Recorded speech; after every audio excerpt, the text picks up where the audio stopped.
अध्याय 16 सूर्य एवं पृथ्वी। करचप में उस रात बिना किसी तैयारी के ही एक समारोह का आयोजन किया गया। उनकी राजकुमारी सुरक्षित थी। असह्य तारक पराजित हुआ था। करचप में बहुत से लोगों का यहाँ तक मानना था कि यदि उसकी अपनी माता भी वहां होती तो उस कठोर उपदेशक से घृणा करती। उस उदार नगर में उसके समर्थक ना के बराबर थे, किंतु द्वंद्व युद्ध के नियम होते हैं।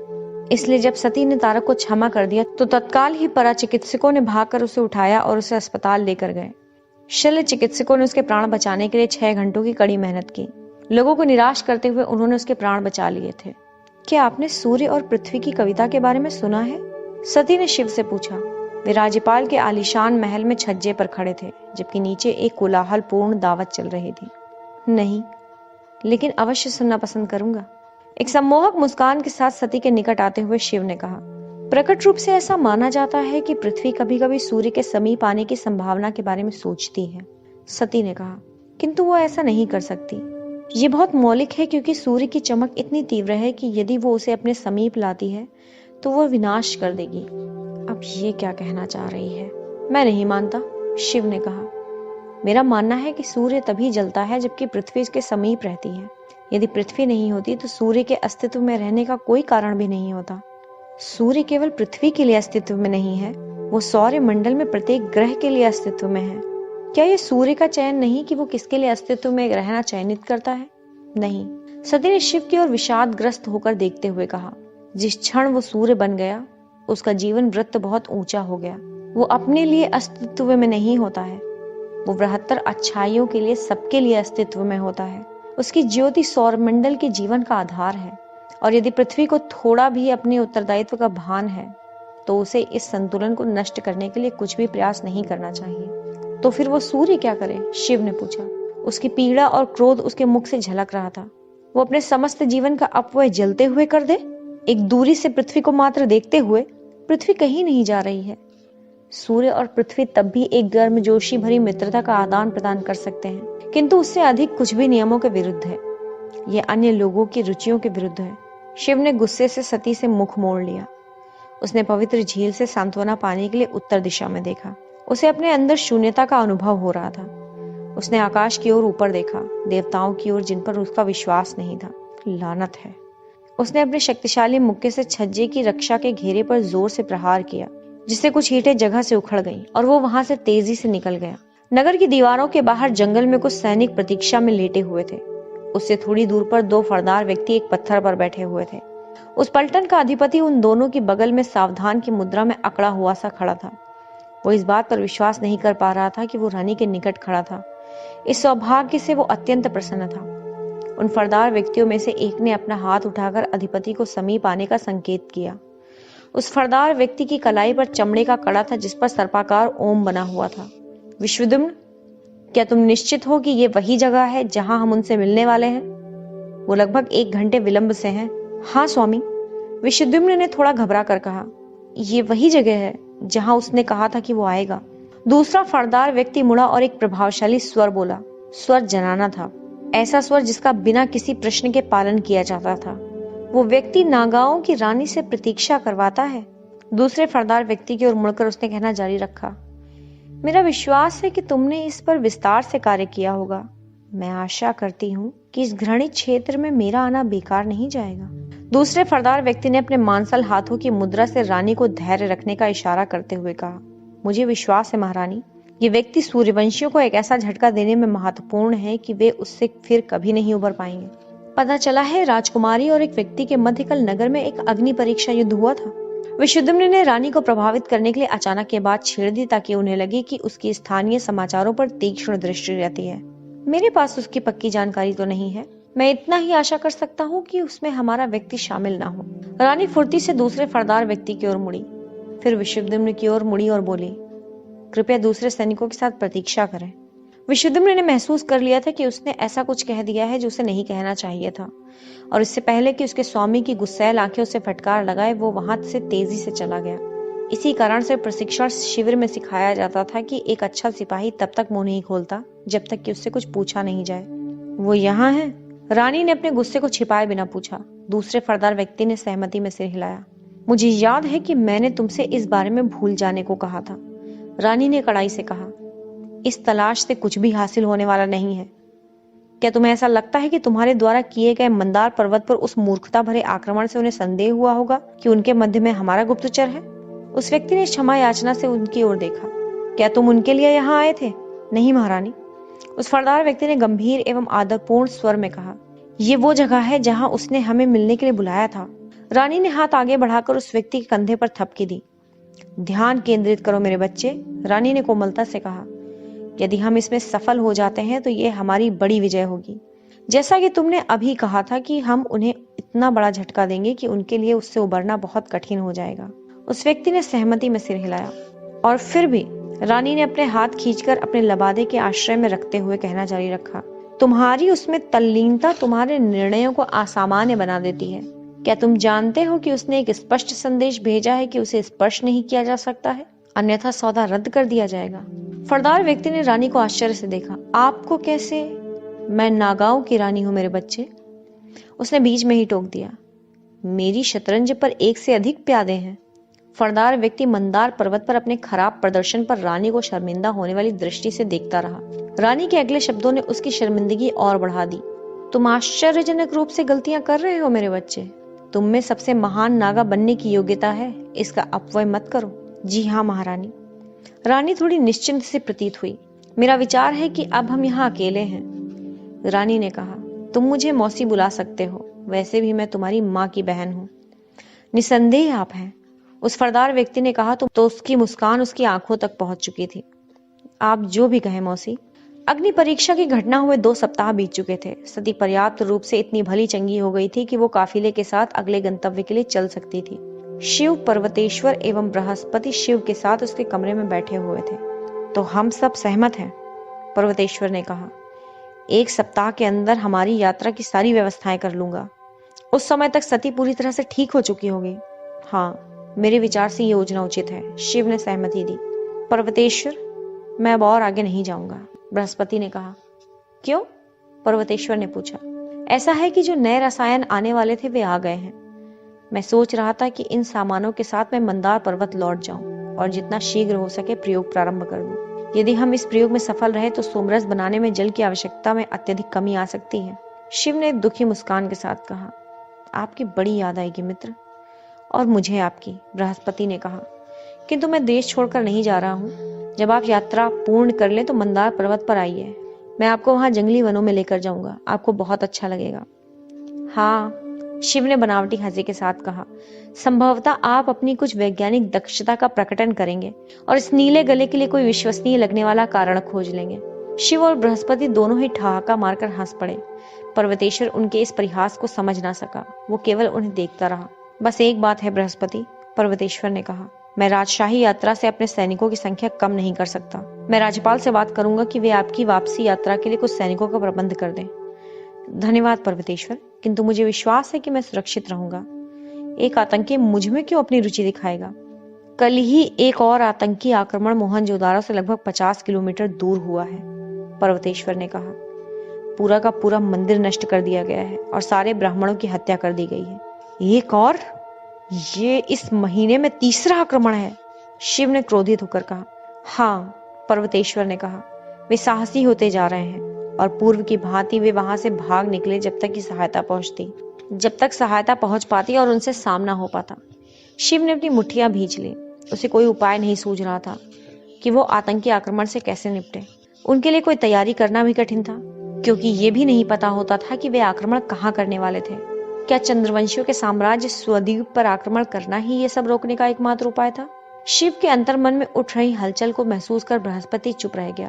वो जानता था कि इसका कोई सरल उत्तर नहीं था।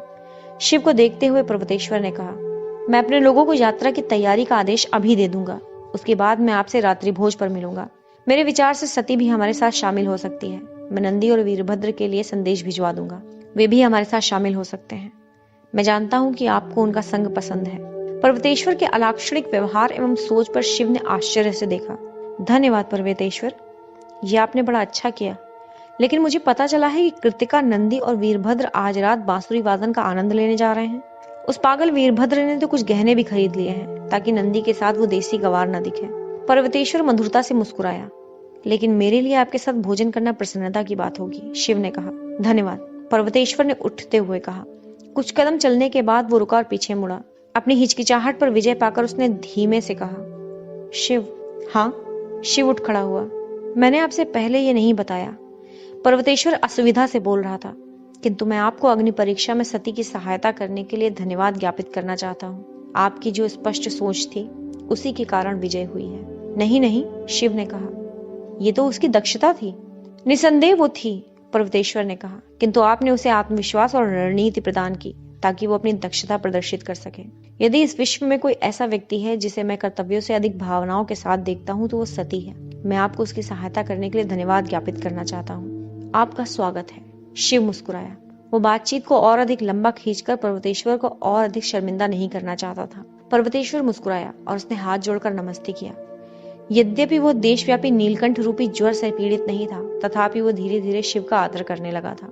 पर्वतेश्वर से सम्मान अर्जित करना एक बड़ी यात्रा थी जिसे शिव ने मात्र प्रारंभ ही किया था। सेनानायक पीछे मुड़ा और कमरे से बाहर निकल गया। ये आदमी बुरा नहीं है, बृहस्पति ने पर्वतेश्वर के चले जाने के बाद कहा। वो थोड़ा चिड़चिड़ाता अवश्य है, परंतु वो सबसे ईमानदार सूर्यवंशियों में से एक है। वो प्रभु श्री राम का एक सच्चा अनुयायी है। मेरी आशा है कि उसकी कुछ गुस्से वाली बातें जो आपको वो कह जाता है वो आपको अधिक दुखी नहीं करती होंगी। नहीं, मुझे बुरा नहीं लगता है, शिव ने कहा। असल में मैं पर्वतेश्वर को बहुत श्रेष्ठ मानता हूँ। वो एक ऐसा व्यक्ति है जिससे सम्मान अर्जित करना मेरा सौभाग्य है। शिव की विशाल हृदयता के एक और उदाहरण को देखकर बृहस्पति मुस्कुराया। वो आगे झुका और बोला, आप एक अच्छे व्यक्ति हैं शिव। शिव ने मुस्कुराहट के साथ उसे देखा। जो आपने पिछली बार मुझसे पूछा था उसका उत्तर मैंने नहीं दिया था शिव, बृहस्पति ने कहना जारी रखा। सच्चाई यही है कि मैं नीलकंठ की पौराणिक गाथा में विश्वास नहीं करता हूँ। मैं अभी भी नहीं करता हूँ। शिव ने और चौड़ी मुस्कान के साथ देखा। किंतु मैं आप में विश्वास करता हूँ। यदि कोई एक ऐसा व्यक्ति है जो इस भूमि से ऋणात्मक ऊर्जा को सोखकर नष्ट कर सकता है तो वो आप ही हो सकते हैं, और मैं हर संभव आपकी सहायता के लिए कुछ भी करूंगा, चाहे वो किसी भी रूप में हो और मेरे करने लायक हो। आप मेरे ऐसे भाई हैं जो मेरे पास कभी नहीं थे। आपकी उपस्थिति ही मेरी सारी आवश्यकताओं की पूर्ति कर देगी। ये कहते हुए शिव ने अपने मित्र को आलिंगनबद्ध कर लिया। अपने अंतर मन में एक पुनर्जागृत ऊर्जा के संचार को महसूस करते हुए बृहस्पति ने भी शिव को गर्मजोशी से जकड़ लिया। उसने मन ही मन सौगंध ली कि वो अपने ध्येय से कभी नहीं हटेगा, चाहे कुछ भी हो जाए। ये मात्र मेलुहा के लिए नहीं था, ये शिव के लिए भी था, उसके मित्र के लिए। सती की अग्नि परीक्षा के 3 सप्ताह बाद करछप से काफिला निकला। वही 7 बग्गियां एक पंक्ति में एक साथ यात्रा कर रही थी। इस बार 5 नहीं 6 बग्गियां दिखावटी थी। शिव सती के साथ तीसरी बग्गी में था और पर्वतेश्वर एवं आयुर्वती भी उसी में थे। ये पहली बार था जब पर्वतेश्वर शिव के साथ एक ही बग्गी में यात्रा कर रहा था। कृतिका बग्गी में यात्रा करने से मुकर गई थी और उसने स्वेच्छा से ये कहते हुए अश्वारोहण करने का निर्णय लिया था कि बग्गी में नहीं जाना चाहती थी क्योंकि वो ग्रामीण क्षेत्रों की प्राकृतिक सुंदरता नहीं देख पा रही थी। वीरभद्र को नंदी की पलटन में उसके साथ अश्वारोहण करने में अपार खुशी हो रही थी। उनको करचप से निकलकर यात्रा करते हुए अभी कुछ ही दिन हुए थे कि जब उनके काफिले को रुक जाना पड़ा क्योंकि एक बड़ा काफिला विपरीत दिशा से बड़ी शीघ्रता से चला आ रहा था। पर्वतेश्वर जानकारी लेने के लिए बग्घी से बाहर निकला। सेनापति वक्र उसके पास आया और उसने पर्वतेश्वर को सैनिक अभिवादन किया। क्या बात है स्वामी, ये लोग कूंज गांव के शरणार्थी हैं, वक्र ने कहा। ये लोग एक आतंकी आक्रमण से बचकर निकल रहे हैं। बचकर निकल रहे हैं? चकित पर्वतेश्वर ने पूछा। तुम ये कहना चाहते हो कि आक्रमण अभी चल रहा है? ऐसा ही प्रतीत होता है स्वामी, वक्र ने कहा। उसका चेहरा गुस्से से लाल था। लानत है, पर्वतेश्वर स्वयं पर झुल्लाया। ना ही मेलुहा को और ना ही उसे ही ऐसा अवसर प्राप्त हुआ था कि जब 1500 सैनिक उपलब्ध थे और आतंकी आक्रमण चल रहा था। उसके बाद भी पर्वतेश्वर के हाथ बंधे हुए थे। नीलकंठ एवं राजकुमारी की सुरक्षा के सिवाय उसे किसी अन्य लक्ष्य को साधने की अनुमति नहीं थी। ये क्या मूर्खता है, उसने मन ही मन सोचकर कहा। मुझे दिए गए आदेश मेरे क्षत्रिय धर्म का पालन करने से रोक रहे हैं। क्या बात है पर्वतेश्वर? पर्वतेश्वर मुड़ा तो उसने देखा कि शिव ठीक उसके पीछे खड़ा था। इस मध्य सती और आयुर्वती भी बग्घी से उतर रहे थे। इससे पहले कि पर्वतेश्वर कुछ उत्तर दे पाता, एक भयानक शोर ने उस शांत जंगल को भेद कर रख दिया। ये वही ध्वनि थी जिससे शिव को पहचान जाना था। उस ध्वनि ने शंख ध्वनि करने वाले की मंशा को अत्यधिक बलपूर्वक स्पष्ट कर दिया था। उसने घोषणा कर दी थी कि आक्रमण का प्रारंभ हो चुका था। नागाओं का एक आक्रमण प्रारंभ हो चुका था। अध्याय 17 कूंज का युद्ध। वे लोग कहाँ हैं?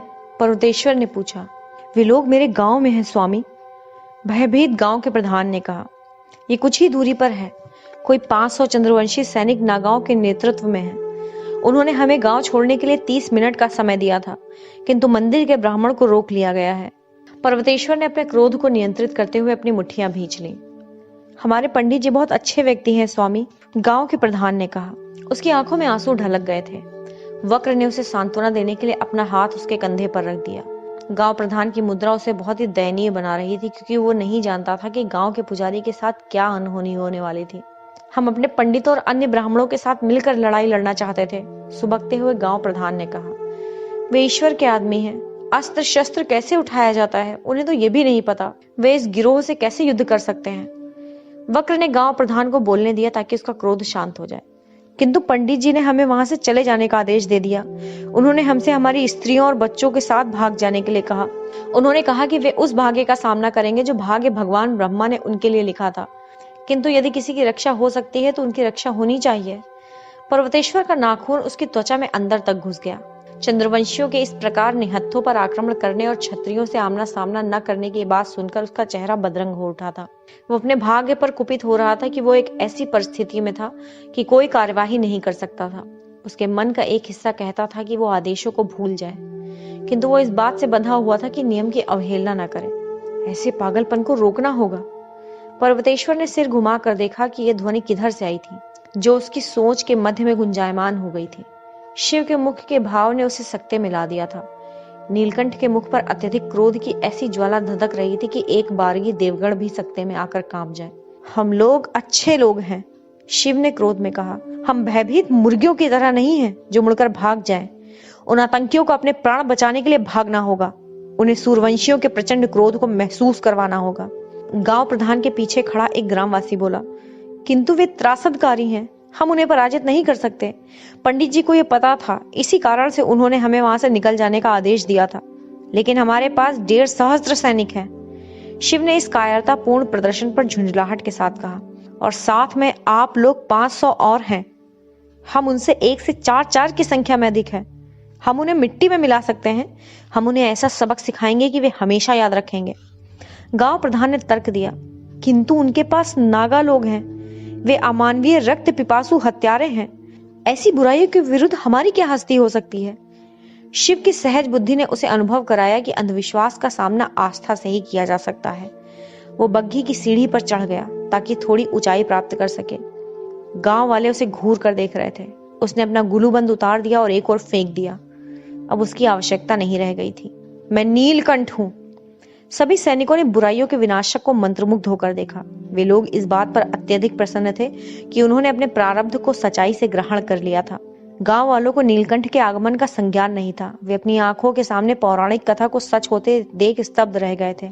मैं इन संत्रासियों से युद्ध करने जा रहा हूं, शिव ने गर्जना की।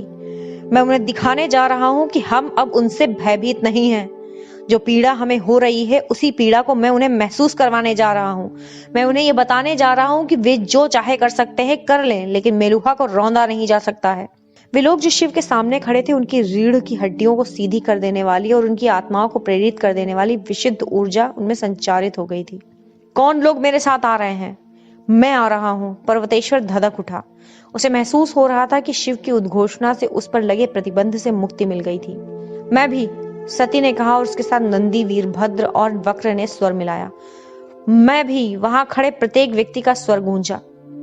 अचानक ही भयभीत ग्रामीण सच्चाई की सेना में बदल गए।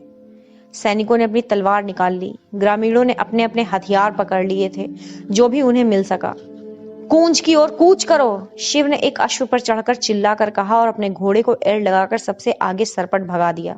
पर्वतेश्वर और सती ने शीघ्रता से गाड़ी से घोड़े खोले और शिव के पीछे सरपट दौड़ा दिए। सूर्यवंशियों ने आक्रमण करने के उद्देश्य से जोर से हल्ला करते हुए दौड़ लगा दी। उस हल्ले की ध्वनि किसी भी नागा शंख की ध्वनि से अत्यधिक गर्जना वाली थी। जब वे कूंज में आंधी की तरह पहुंचे तो जिस आतंक का उन्हें अंदेशा था वही हुआ था। चंद्रवंशियों ने गांव पर ध्यान केंद्रित न करके उनके आदरणीय मंदिर को निशाना बनाया था, ताकि सूर्यवंशियों को अधिक से अधिक घाव लगा सके। अंग भंग किए हुए ब्राह्मणों के शरीर मंदिर के आसपास बिखरे पड़े थे। उन्हें एक साथ इकट्ठा कर उनकी हत्या कर दी गई थी। मंदिर को विनष्ट करके उसमें आग लगा दी गई थी। इस दर्दनाक आक्रमण ने सूर्यवंशियों के क्रोध को और बढ़ा दिया। उन्होंने पागल सांड की भांति आक्रमण कर दिया। चंद्रवंशियों के पास कोई अवसर नहीं था। वे संख्या में कम तो थे ही, पूरी तरह से आच्छादित भी थे। फिर उन्होंने इस प्रकार के अचानक पलटवार की आशा भी नहीं की थी। वे शीघ्र ही पराजित हो गए। कुछ चंद्रवंशी मैदान छोड़कर भागने लगे तो नागाओं ने उन्हें इकट्ठा कर पुनः संघर्ष करने पर विवश कर दिया। विपरीत परिस्थितियों को अपनी ओर करते हुए वे असंभावित साहस के साथ सूर्यवंशियों पर टूट पड़े।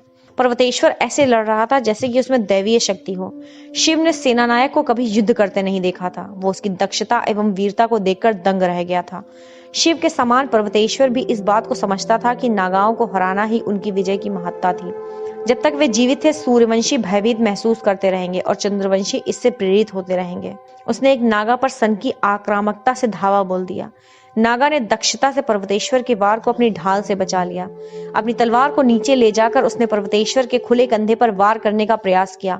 वो इस बात को नहीं जानता था कि पर्वतेश्वर ने अपना बायां भाग जानबूझकर खुला छोड़ा था। बगल में झूलते हुए पर्वतेश्वर ने वार को बचाते हुए अपनी ढाल से एक चाकू निकाला जो उसकी ढाल में संलग्न था।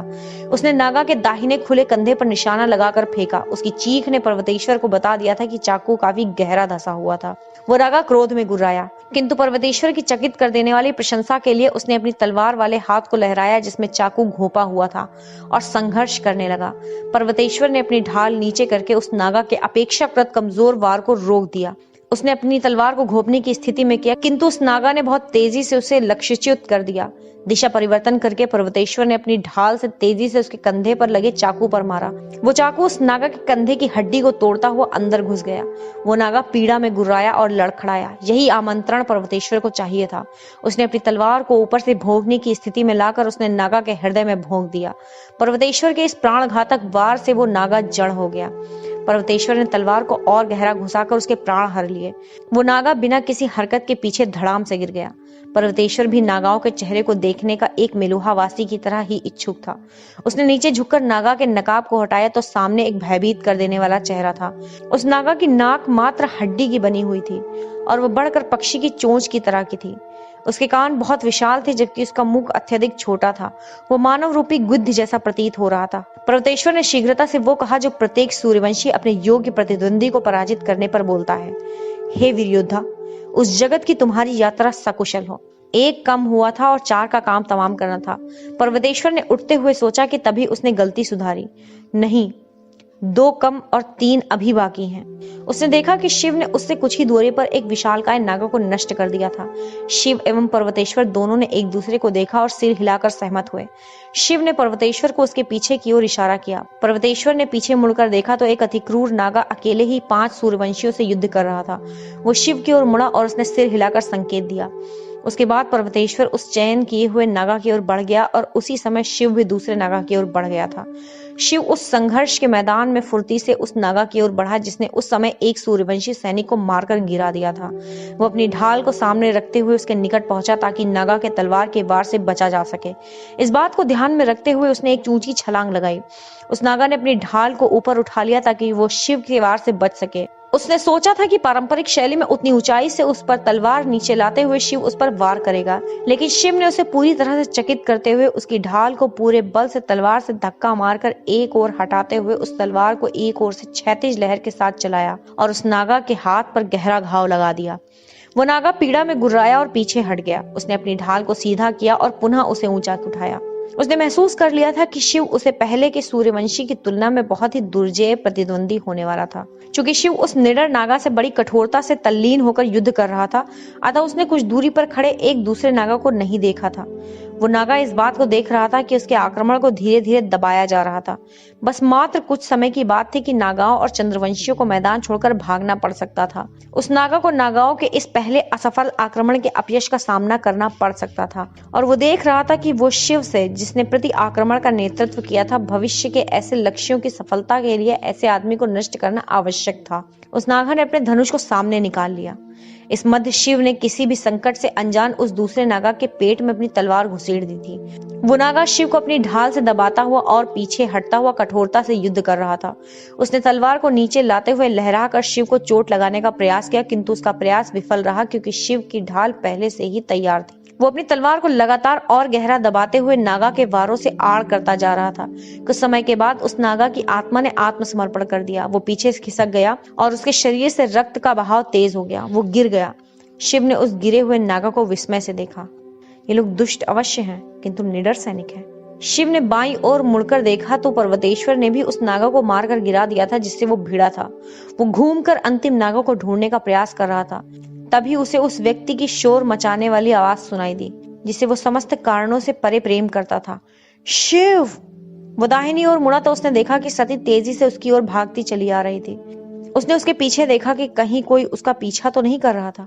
वहां कोई नहीं था। उसने त्योरी चढ़ाई। इससे पहले कि वो कुछ प्रतिक्रिया दिखा पाता, सती ने आगे की ओर छलांग लगा दी। उसकी छलांग का समय अत्यधिक ही सटीक था। कुछ दूरी पर खड़े उस नागा ने अग्निबाण चला दिया था। ये नागाओं का एक प्रसिद्ध विषयुक्त बाण था। उस बाण के अग्रभाग पर लगा हुआ विष पीड़ित के शरीर को अंदर से जला देता था और जिसे वो बाण लगता था वो धीरे धीरे एक पीड़ादायक मृत्यु की ओर अग्रसर हो जाता था और उसकी आत्मा पर कई जन्मों तक एक घाव छोड़ जाता था। बाण को शिव के कंठ की ओर सीधा चलाया गया था। बाण अपने मृत्यु कारक लक्ष्य की ओर अमोघ रूप से निकल पड़ा था।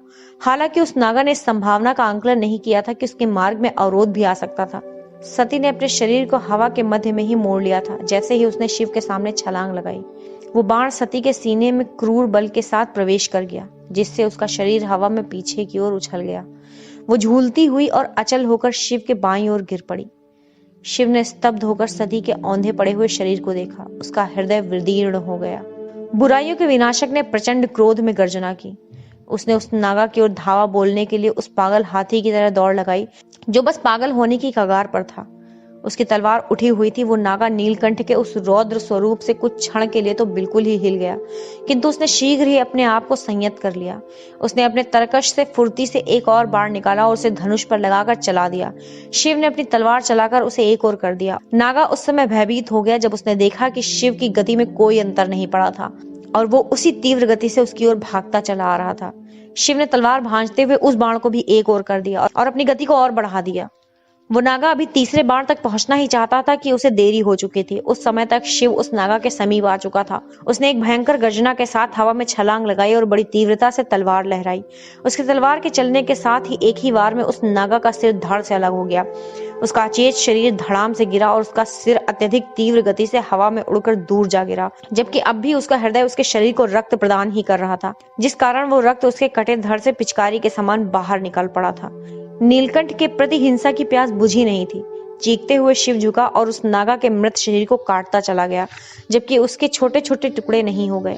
शिव के इस प्रचंड क्रोधित मन के अंदर कोई कारण या कोई संवेदनशीलता प्रवेश नहीं कर सकती थी, सिवाय एक मधुर मंद स्वरीय घायल स्वर के, जो उसके सिवा उस युद्ध के मैदान में किसी द्वारा सुनने योग्य भी नहीं था। शिव। वो पीछे मुड़ा तो उसने देखा कि सती कुछ दूरी पर लेटी हुई थी। उसका सिर थोड़ा सा उठा हुआ था। सती। वो तेजी से सती की ओर भागा चिल्लाते हुए, पर्वतेश्वर, आयुर्वती को बुलाओ, सती गिर गई है। आयुर्वती ने सती को घायल होते देख लिया था। चंद्रवंशी शीघ्रता से पीछे भाग रहे थे। आयुर्वती सती की ओर दौड़ी। शिव की बात सुनकर पर्वतेश्वर भी उसकी ओर भागा। शिव सबसे पहले उसके पास पहुंचा। वो अचल थी किंतु जीवित थी। वो बहुत तेजी से सांस ले रही थी क्योंकि बाण ने उसके बाएं फेफड़े को भेद दिया था। उसके शरीर के अंदर ही अंदर तेजी से रक्त बह रहा था। वो बोल नहीं पा रही थी क्योंकि आघात के बल के कारण उसके मुंह से रक्त बह चला था। वो बोल नहीं पा रही थी किंतु शिव को घूरती जा रही थी। उसके मुख पर एक विचित्र मुस्कान थी, अत्यंत ही निर्मल। वो बार बार मुख खोल रही थी जैसे कुछ बोलना चाह रही हो। शिव उसे अपनी बाहों में भर लेना चाहता था किंतु उसने अपने हाथों को एक दूसरे से जकड़े रखा। वो बहुत कठिनाई से अपने आंसू रोकने का प्रयास कर रहा था। हे भगवान ब्रह्मा। सती के पास पहुंचने पर और उस बाण को पहचानने के बाद आयुर्वती रो पड़ी। मस्तक ध्रुविनी, रोगी को उठाने वाला चौखट ले आओ। पर्वतेश्वर, आयुर्वती, मस्तक ध्रुविनी ने सती को उठाकर गांव के एक घर तक पहुंचा दिया। आयुर्वती के अन्य सहायक इससे पूर्व ही उस झोपड़ी को साफ कर शल्य कर्म के उपकरणों को लगा चुके थे। बाहर ही प्रतीक्षा करें प्रभु। आयुर्वती ने अपना हाथ उठाकर शिव से कहा। शिव आयुर्वती के साथ झोपड़ी में जाना चाहता था किंतु पर्वतेश्वर ने उसके कंधे का स्पर्श करके उसे बाहर ही रोक दिया। आयुर्वती विश्व की सबसे अच्छी वैद्यों में से एक है शिव, उसे अपना काम करने दीजिए। शिव ने मुड़कर पर्वतेश्वर को देखा जो अपनी भावनाओं को नियंत्रित करने का प्रशंसा भरा प्रयास कर रहा था, किंतु उसकी आंखों की एक झलक मात्र से ही शिव को पता चल चुका था कि पर्वतेश्वर सती के लिए उतना ही डरा हुआ था जितना कि वो स्वयं, संभवतः उससे भी अधिक जितना कि वो इससे पूर्व अग्नि परीक्षा से डरा हुआ था। अचानक ही उसके मन में एक सोच उभरी। वो मुड़ा और तेजी से सबसे निकट नागा के शरीर के पास गया। शीघ्रता से झुकते हुए उसने उसकी दाहिनी कलाई को देखा। वहां कुछ नहीं पाकर वो दूसरे नागा के शरीर की ओर गया। इस मध्य पर्वतेश्वर ने अपने व्याकुल मन को संयत किया तो उसे याद आया कि उसके कई महत्वपूर्ण कार्य करने थे। उसने वक्र को बुलाया और आदेश दिया, युद्धबंदियों को पहरे में रखो, वैद्यों को बुलाओ और चंद्रवंशियों समेत सभी घायलों का उपचार करवाओ। घायल चंद्रवंशियों ने पहले ही विषपान कर लिया है स्वामी, वक्र ने कहा। आप तो जानते ही हैं कि वे कभी जीवित पकड़ में नहीं आना चाहते। पर्वतेश्वर ने विध्वंसकारी दृष्टि से वक्र को देखा, जैसे कह रहा हो कि यह अनावश्यक विवरण सुनने में रुचि नहीं रखता था और वक्र को शीघ्र अपना काम प्रारंभ कर देना चाहिए था। जी हाँ स्वामी, वक्र ने पर्वतेश्वर के मुंह का आदेश को समझकर कहा। किसी अचानक आक्रमण की दशा से निपटने के लिए एक बाहरी घेरे की व्यवस्था करो, पर्वतेश्वर ने कहना जारी रखा। उसकी चेतनता उसके पीछे के घर में सती की हालत में उलझ गई और वक्र ने पर्वतेश्वर की ओर देखा। उसे अपने स्वामी की हिचकिचाहट पर आश्चर्य हुआ। उसने अपने स्वामी को इससे पूर्व कभी भी हिचकिचाते हुए नहीं देखा था। वक्र की सहज बुद्धि ने उसे चुप ही रखा। उसने अपने स्वामी के कथन को पूरा करने की प्रतीक्षा की और पर्वतेश्वर ने कहना जारी रखा, और मंदिर में कुछ संदेशवाहक कबूतर जीवित होंगे। एक लाल रंग का पत्र देवगिरी को भेजो, सम्राट को। उन्हें बताओ कि राजकुमारी सती गंभीर रूप से घायल है। वक्र ने अविश्वास से उन्हें देखा। उसे सती के बारे में कुछ भी पता नहीं था, किंतु उसने बुद्धिमत्ता दिखाया और कुछ नहीं बोला। सम्राट से बताना है कि, पर्वतेश्वर ने कहना जारी रखा, कि उसे अग्निबाण लग गया है। हे भगवान इंद्र! अपने सदमे के संत्रास को नियंत्रित न कर पाने के कारण वक्र ने बिना कुछ समझे बक दिया। अभी जाकर ये काम करो सेनापति, पर्वतेश्वर ने गुर्राहट भरे स्वर में कहा। जी हाँ प्रभु, वक्र ने एक दुर्बल अभिवादन कर कहा। शिव ने इस मध्य 4 नागाओं के हाथों के परीक्षण कर लिए थे। उनमें से किसी ने भी चमड़े का बना हुआ कड़ा नहीं पहना था जिस पर सर्पों वाला ओम बना हुआ हो, जिसे शिव पहचानना चाहता था। वो अंतिम नागा के पास पहुंचा, उसी के पास जिसने सती पर बाण चलाया था और जिसे शिव ने काट कर मार दिया था। उसके दाहिने हाथ को ढूंढने से पहले उसने उसके धड़ को घृणा से एक ठोकर मारी। उसे वो शरीर का टुकड़ा ढूंढने में कुछ समय लगा। उसे पाकर उसने उसके बचे खुचे लबादे को उठाकर कलाई का परीक्षण किया। कोई चमड़े का कड़ा नहीं था। ये वो नहीं था। शिव झोपड़ी के पास वापस आया तो उसने देखा कि पर्वतेश्वर एक तिपाई पर बाहर बैठा हुआ था। कृत्तिका अनियंत्रित रूप से सुबकती हुई झोपड़ी के प्रवेश द्वार की बगल में खड़ी थी। वीरभद्र उसे धीरे से पकड़े हुए सांत्वना दे रहा था। मनोविक्षिप्त सा नंदी वीरभद्र की बगल में भावहीन मुद्रा में स्तब्ध खड़ा था। पर्वतेश्वर ने सिर उठाकर शिव को एक दुर्बल मुस्कान के साथ देखा और अपनी बगल में रखी हुई तिपाई की ओर बैठने के लिए संकेत किया। वो बहुत वीरता से अपने भाव छिपाने का प्रयास कर रहा था। शिव धीरे से बैठ गया और उसने दूर शून्य में घूरा। वो आयुर्वती के बाहर आने की प्रतीक्षा कर रहा था। हमने बाण को बाहर निकाल दिया है प्रभु, आयुर्वती ने कहा। शिव एवं पर्वतेश्वर झोपड़ी के अंदर खड़े होकर अचेत सती को निहार रहे थे। किसी अन्य को अंदर आने की अनुमति नहीं थी। आयुर्वती ने स्पष्ट रूप से कहा था कि सती को किसी प्रकार के संक्रमण के जोखिम को बढ़ने नहीं देना था और आयुर्वती जैसे प्रभावशाली वैद्य से किसी की तर्क करने की हिम्मत नहीं हो सकती थी। मस्तक और ध्रुविनी को पहले ही अन्य वैद्यों की सहायता करने के लिए बाहर भेज दिया गया था, जो अन्य घायल सूर्यवंशी सैनिकों का उपचार कर रहे थे। शिव बिस्तर के दाहिनी ओर मुड़ा तो उसने देखा कि एक लहूलुहान चिमटा पड़ा हुआ था, जिसका सती की आंतों को फैलाकर बाण बाहर निकलने के लिए प्रयोग किया गया था। वो चिमटा अब दोबारा कभी भी प्रयोग में नहीं लाया जाएगा। वो अग्निबाण के विष से संक्रमित हो चुका था। कितनी भी गर्मी या रसायन के प्रयोग से उस उपकरण को विसंक्रमित या सुरक्षित नहीं बनाया जा सकता था। उस चिमटे के बगल में वो दुर्व्यवहारी बाण नीम की पत्तियों में लिपटा हुआ रखा हुआ था, जहां वो एक पूरे दिन के लिए रहने वाला था। उसके बाद उसे एक सूखी कब्र में बहुत गहरा गाड़ देना था, ताकि ये सुनिश्चित हो सके कि वो अब कभी कोई हानि ना पहुंचा सके। शिव ने आयुर्वती को देखा। उसकी आंखें नम थी। उसके हृदय में जो प्रश्न उठ रहे थे वो पूछने की शक्ति उसमें नहीं थी। मैं आपसे असत्य वचन नहीं कहूंगी प्रभु, आयुर्वती ने असंलग्न तरीके से कहा, जो वैद्यों को करना पड़ता है ताकि मनोघात परिस्थितियों में शक्ति प्राप्त कर सके। ये अच्छा नहीं दिख रहा है। अग्निबाण के किसी प्राणाधर अंग को भेद जाने पर आज तक के इतिहास में कोई भी जीवित नहीं बचा है। कुछ समय में ही विष के कारण अत्यधिक तीव्र ज्वर प्रारंभ हो जाएगा, जिससे एक के बाद एक अंग बेकार होते चले जाएंगे। शिव ने नीचे सती को देखा और उसके बाद उसने ऊपर की ओर निवेदित रूप से देखा। आयुर्वती ने अपने आंसुओं पर लगाम लगाने के लिए अपना धैर्य यथावत बनाए रखने की कठिन कोशिश की। वो अनियंत्रित नहीं हो सकती थी। अगले कुछ घंटों में उसे कई लोगों के प्राण बचाने थे। वो स्वयं को दुर्बल होने नहीं देना चाहती थी। मुझे क्षमा करें प्रभु, आयुर्वती ने कहा, किंतु इसका कोई उपचार नहीं है। हम मात्र ऐसी औषधियां दे सकते हैं जिससे वे अपने प्राणांत सरलता से कर सके। शिव ने क्रोधित दृष्टि से आयुर्वती को घूरा और गंभीर स्वर कहा, हम आशा नहीं छोड़ रहे हैं। क्या ये आपको स्पष्ट है? आयुर्वती ने नीचे भूमि को देखा। वो शिव से आंखें नहीं मिला पा रही थी। यदि उसके ज्वर को नियंत्रण में रखा जाए तो उसके अंग क्षतिग्रस्त नहीं होंगे, ये सही है ना? शिव ने पूछा। उसे आशा की एक किरण टिमटिमाती दिख रही थी। आयुर्वती ने ऊपर सिर उठाकर शिव को देखा और कहा, जी हाँ प्रभु, किंतु ये अंतिम समाधान नहीं है। अग्निबाण से हुए ज्वर को आने से केवल कुछ समय तक ही रोका जा सकता है, किंतु हमेशा के लिए नहीं। यदि हम प्रयास करेंगे और ज्वर को नियंत्रित करेंगे तो जब औषधियां रोक दी जाएंगी यदि हम प्रयास करेंगे और ज्वर को नियंत्रित करेंगे तो जब औषधियां रोक दी जाएंगी तो वो ज्वर और भी तीव्र एवं प्रचंड रूप से वापस आएगा। तो फिर हम इस ज्वर को हमेशा के लिए नियंत्रण में रखेंगे। शिव रो पड़ा था। यदि आवश्यकता पड़ी तो मैं जीवन भर उसकी बगल में बैठूंगा, ज्वर नहीं बढ़ेगा। शिव को आयुर्वती कुछ कहना चाहती थी, किंतु उसने सोचा ये उपयुक्त समय नहीं था और वो चुप रह गई। वो शिव के पास कुछ घंटों के बाद पुनः आएगी। वो जानती थी कि सती को बचाया नहीं जा सकता था, ये असंभव था। कीमती समय इस व्यर्थ के वाद विनोद में नष्ट हो रहा था। ये समय दूसरे कई लोगों की जीवन रक्षा में लगाया जा सकता था। ठीक है प्रभु, आयुर्वती ने सती को औषधि देते हुए कहा, जो उसके ज्वर को नियंत्रित रख सकता था। ये उनके ज्वर को कुछ घंटों तक नियंत्रित रखेगा। उसके बाद उसने पर्वतेश्वर की ओर एक क्षण के लिए देखा, जो पीछे खड़ा हुआ था। पर्वतेश्वर जानता था कि ज्वर को नियंत्रित रखने का अर्थ था कि सती की यातना को और अधिक देर तक खींचना, किंतु उसे भी शिव के समान ही आशा की एक छोटी सी किरण टिमटिमाती दिखाई दे रही थी। शिव की ओर मुड़ते हुए आयुर्वती ने कहा, प्रभु आप भी घायल हैं, मुझे मरहम पट्टी लगाने दीजिए और मैं चली जाऊंगी। मैं ठीक हूँ। शिव ने एक पल के लिए भी सती पर से अपनी दृष्टि हटाए बिना कहा, नहीं आप ठीक नहीं है प्रभु। आयुर्वती ने दृढ़ता से कहा, आपके घाव गहरे हैं, यदि उनमें कोई संक्रमण हो जाता है तो वो प्राण हारक बन सकता है। शिव ने उत्तर नहीं दिया। वो सती को यथावत निहारता रहा और अपने हाथ की मुद्रा से मानने से मना कर दिया। शिव! आयुर्वती चिल्ला पड़ी। शिव ने उसकी ओर देखा तो वो बोली, आप सती की सहायता नहीं कर सकते यदि आप स्वयं ही अस्वस्थ हो जाएंगे। उस कठोर वचन का इच्छित असर हुआ। हालांकि शिव अपने स्थल से हिला नहीं, किंतु उसने आयुर्वती को अपने घाव का उपचार करने दिया।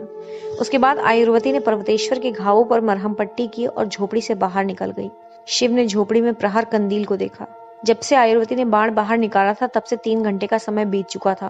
पर्वतेश्वर झोपड़ी से बाहर निकलकर दूसरे घायलों को देखने जा चुका था और उसे पड़ाव की व्यवस्था भी करनी थी, क्योंकि काफिले को कूंज में कुछ और समय रुकना था। ये पर्वतेश्वर का तरीका था। यदि वो किसी घृणित परिस्थिति का सामना कर रहा होता था जिसमें वो कुछ भी नहीं कर सकता था, तो वो क्लेश से लड़खड़ाता नहीं था।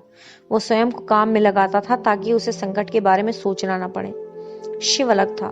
बहुत वर्षों पहले उसने प्रतिज्ञा ली थी कि कठिन परिस्थितियों से वो कभी भी नहीं भागेगा, यहाँ तक कि जब वो कुछ भी नहीं कर सकने की स्थिति में हो।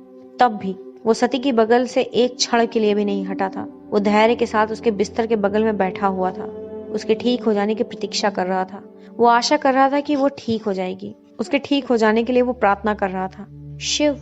एक बहुत कम ध्वनि ने शांत वातावरण का मौन तोड़ा। शिव ने सती के मुख की ओर देखा। उसकी आंखें थोड़ी खुली थीं। उसके हाथ अदृश्यता में इधर उधर चले।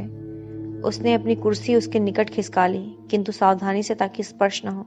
मुझे क्षमा कर दो। शिव रो पड़ा। मुझे तुम लोगों को इस लड़ाई में नहीं लाना चाहिए था।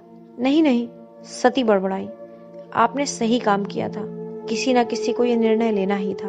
आप मेलुहा में हमारा नेतृत्व करने के लिए और बुराइयों का नाश करने के लिए आए हैं। आपने अपना कर्तव्य निभाया है। शिव लगातार सती को अपनी पीड़ा पर काबू पाते हुए निहारता जा रहा था। सती ने अपनी आंखों को थोड़ा चौड़ा किया। वो चाहती थी कि जितना संभव हो सके वो शिव को दृष्टि भर देख ले, क्योंकि उसे प्रतीत हो गया था कि अब उसका अंतिम समय बहुत निकट आ चुका था। आत्मा की अभिलाषाओं का अंतिम विनाशक मृत्यु है। अजीब बात यह है कि ऐसे विचारों के समय ये विनष्टीकरण आत्मा की प्रत्येक अधिकारहीनता को चुनौती देने और स्वयं के भाव प्रकट करने का साहस प्रदान करता है। अपने लंबे समय से अस्वीकृत सपनों के प्रकटन की भी चुनौती देता है। अब मेरा समय हो चला है शिव, सती ने धीमे स्वर में कहा। किंतु इससे पहले कि मैं सदा के लिए चली जाऊं, मैं आपसे कहना चाहती हूँ, पिछले कुछ महीने मेरे लिए सबसे अधिक खुशी के बीते हैं। शिव अपनी नम आंखों के साथ सती को निरंतर देख रहा था। भावनाओं के सैलाब उसके हृदय में किलोल कर रहे थे और फिर उसके हाथों ने स्वयं ही जीवन धारण कर लिया और सती की ओर बढ़ चले। किंतु फिर समय रहते ही उसने रोक लिया। काश आप मेरे जीवन में पहले आए होते। सती ने वो रहस्य बाहर निकलने दिया जिसे वो स्वयं मानने को तैयार नहीं होती थी। मेरा जीवन पूरी तरह से भिन्न होता। शिव की आंखें लगातार हट करके अपनी निराशा के बांध तोड़कर फट पड़ने को तैयार थीं, जिसे वो कठिनता से नियंत्रित करने का प्रयास कर रहा था। काश मैंने आपसे पहले ही कह दिया होता, सती बड़बड़ाई, क्योंकि ये जो पहली बार कहने जा रही हूँ वो संभवतः अंतिम बार ही होगा। शिव ने सती को देखा। उसका स्वर गले के अंदर ही बंद पड़ा हुआ था। सती ने शिव की आंखों में गहराई से देखते हुए अत्यधिक मंद स्वर में कहा, मैं आपसे प्रेम करती हूँ। और बांध फट पड़ा। शिव के पीड़ाप्रद मुख से आंसुओं का सैलाब उमड़ पड़ा। तुम ये शब्द फिर से दोहराओगी? कम से कम अगले 100 वर्षों तक, शिव ने सुबकते हुए कहा। तुम कहीं नहीं जा रही हो। यदि मुझे लड़ना पड़ा तो मैं मृत्यु के देवता से भी युद्ध करूंगा। तुम कहीं नहीं जा रही हो। सती के उदास मुख पर एक पीड़ादायक मुस्कान थी। उसने अपना हाथ शिव के हाथों में रख दिया। उसका हाथ ताप से जल रहा था। ज्वर ने अपना आक्रमण प्रारंभ कर दिया था। अध्याय 18। सती और अग्निबाण। कुछ भी नहीं किया जा सकता है प्रभु, प्रकट रूप से असुविधा पूर्वक आयुर्वती ने कहा। वो और शिव झोपड़ी के एक कोने में खड़े थे, जो सती से एक सुरक्षात्मक दूरी थी, ताकि वो उनकी बातें न सुन सके। अपने आंसुओं को बाहर आने से रोकता हुआ पर्वतेश्वर उनके पीछे खड़ा हुआ था। ऐसा मत कहिए आयुर्वती, शिव ने हट करते हुए कहा। आप इस भूमि की सबसे अच्छी वैद्य हैं। हमें बस इतना करना है कि ज्वर को तोड़ना है। इस ज्वर को तोड़ा नहीं जा सकता है, आयुर्वती ने कारण बताया। अग्निबाण के विष का कोई उपचार नहीं है। ज्वर को नियंत्रित रखकर हम केवल सती की यातना को ही बढ़ा रहे हैं। जैसे ही औषधियां रुकेंगी, ज्वर प्रतिशोध पूर्ण ढंग से आक्रमण करेगा। जाने दीजिए शिव। बिस्तर से एक शक्तिहीन स्वर की भुनभुनाहट हुई। सभी लोग मुड़कर सती को देखने लगे। उसके मुख पर मुस्कान थी, जो अवश्यंभावी की स्वीकृति के पश्चात ही आती है। मुझे कोई खेद नहीं है। मैंने आपको बता दिया है जो मुझे बता देना चाहिए था। मैं संतुष्ट हूँ। मेरा समय आ गया है। अभी आस मत छोड़ो सती। शिव रो पड़ा। तुम अभी तक गई नहीं हो। हम लोग कोई ना कोई रास्ता निकाल लेंगे। मैं कोई ना कोई रास्ता निकाल लूंगा। बस मुझ पर भरोसा रखो। सती ने आत्मसमर्पण कर दिया। उसमें शक्ति नहीं बची थी। वो ये भी जानती थी कि शिव को उसकी मृत्यु के लिए अपनी शांति भी चाहिए थी, और वो उसे तब तक नहीं मिलेगी जब तक उसे ये महसूस नहीं हो जाए कि उसे बचाने के लिए उसने वो सारे प्रयास कर लिए जो उसे करने चाहिए थे। मुझे अनुभव हो रहा है कि ताप बढ़ रहा है, सती ने कहा। कृपया मुझे औषधि दीजिए। आयुर्वती ने असुविधाजनक रूप से सती की ओर देखा।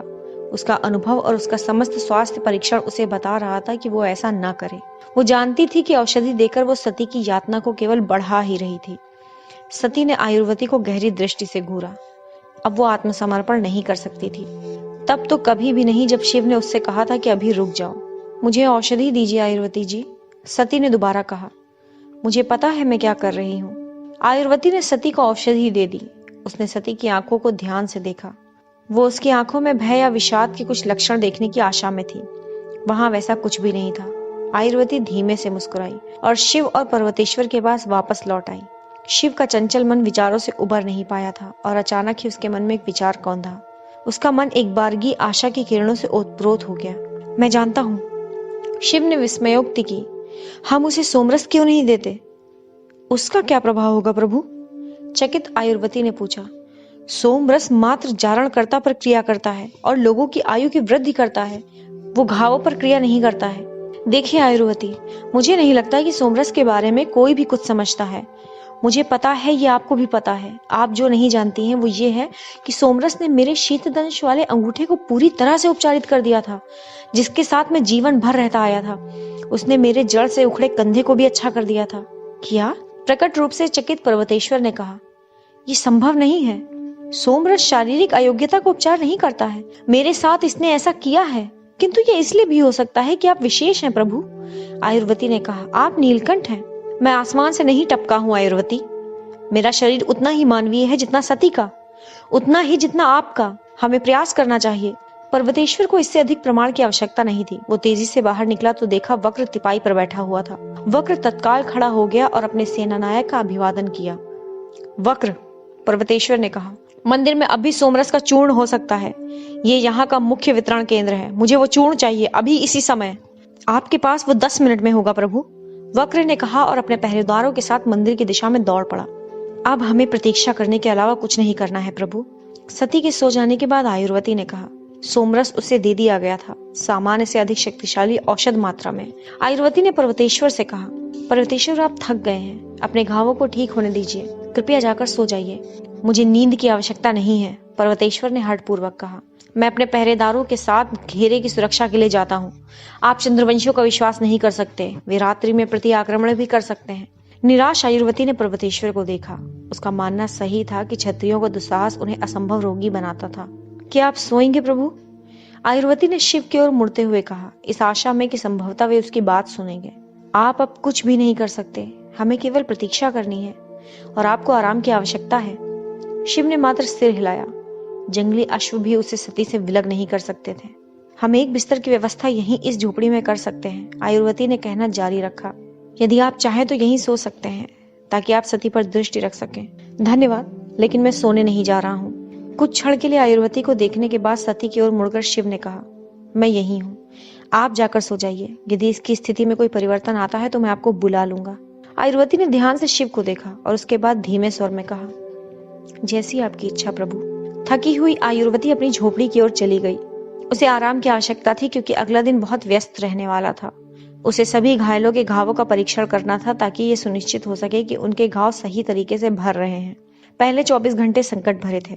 उसके स्वास्थ्य दल को छोटे छोटे दलों में विभक्त कर दिया गया था ताकि वे अलग अलग स्थलों में रात्रि भर किसी भी आपात स्थिति का सामना करने के लिए तैयार हो सकें। मैं सैनिकों के साथ रहूंगा शिव, पर्वतेश्वर ने कहा। नंदी और वीरभद्र मेरे कुछ निजी पहरेदारों के साथ पहरे पर हैं। शिव जानता था कि वास्तव में पर्वतेश्वर क्या कहना चाहता था। जैसे ही कोई परिवर्तन होगा मैं आपको बुला लूंगा पर्वतेश्वर, शिव ने सेनानायक की ओर ऊपर देखते हुए कहा। पर्वतेश्वर ने दुर्बल मुस्कान के साथ शिव को सहमति में सिर हिलाया। इससे पहले कि उसकी भावनाओं के बांध टूटकर उसे अनजानी परिस्थिति में लाकर खड़ा करें, वो तेजी से बाहर निकल गया। पर्वतेश्वर चुप्पी साधे बैठा हुआ था। उसके सैनिक एक निश्चित दूरी बनाकर बैठे हुए थे। वे जानते थे कि कब उनके स्वामी एकांत चाहते थे। पर्वतेश्वर सती की सोच में गुम हो चुका था। उसके जैसे व्यक्तित्व को ईश्वर द्वारा इतनी यातनाएं क्यों दी जा रही हैं? उसे सती की बचपन की याद हो आई।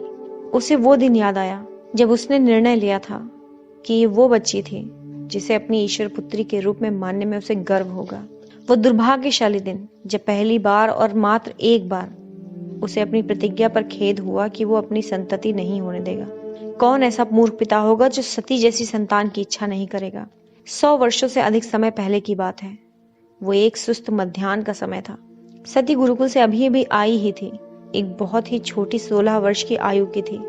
चुस्ती फुर्ती से भरपूर और प्रभु श्री राम की शिक्षा में अत्यंत विश्वासी। उस समय प्रभु ब्रह्मनायक मेलुहा पर राज्य किया करते थे।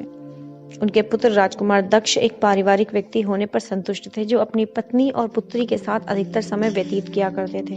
वे क्षत्रियों के योद्धाओं के तरीकों की ओर तनिक भी रुचि लेने वाले नहीं थे और न ही उन्होंने कभी अपने पिता के उत्तराधिकारी बनने का कोई संकेत ही दिया था। उस दिन देवगिरी से कुछ दूरी पर सरस्वती नदी के तट पर दक्ष एवं उनका परिवार एक पारिवारिक जलसे के लिए इकट्ठा हुए थे। पर्वतेश्वर को उस समय दक्ष के अंगरक्षक के रूप में अपना कर्तव्य अच्छी तरह से ज्ञात था। वो राजकुमार के समीप बैठा हुआ था, इतना समीप कि उनकी सुरक्षा कर सके और इतनी दूर कि वो राजकुमार और उनकी अर्धांगिनियों को एकांतता प्रदान कर सके। सती वन में थोड़ी दूर भ्रमण करती हुई चली गई थी, नदी के तट के समीप जहां से वो दिखाई देती रहे। अचानक उस चुप्पी में सती की चीख गूंज गई। दक्ष, वीरिनी और पर्वतेश्वर ने चौंक कर देखा। वे शीघ्रता से तट के किनारे भागे तो देखा कि नदी की मोड़ पर सती आवेशपूर्णता से जंगली कुत्तों से संघर्ष कर रही थी। वो एक अत्यधिक ही गंभीर रूप से घायल एक अनजान श्वेत वर्णीय स्त्री पर आक्रमण करने से उन्हें रोक रही थी।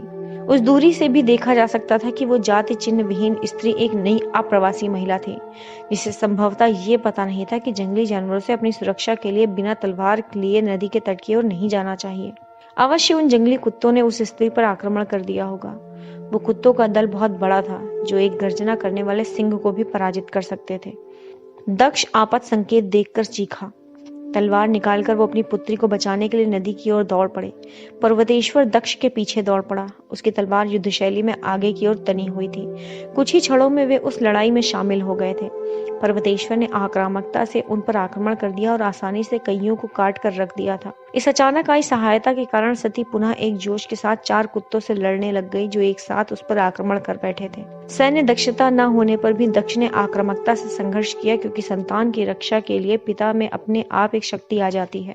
किंतु जानवर इस बात को तुरंत ही समझ गए कि दक्ष सभी मानवीय शत्रुओं में सबसे दुर्बल थे। 6 कुत्ते एक साथ उन पर झपट पड़े। दक्ष ने तलवार से एक क्रूर चुभाने वाला प्रहार उस कुत्ते पर किया जो सबसे आगे था। यहीं चूक हो गई।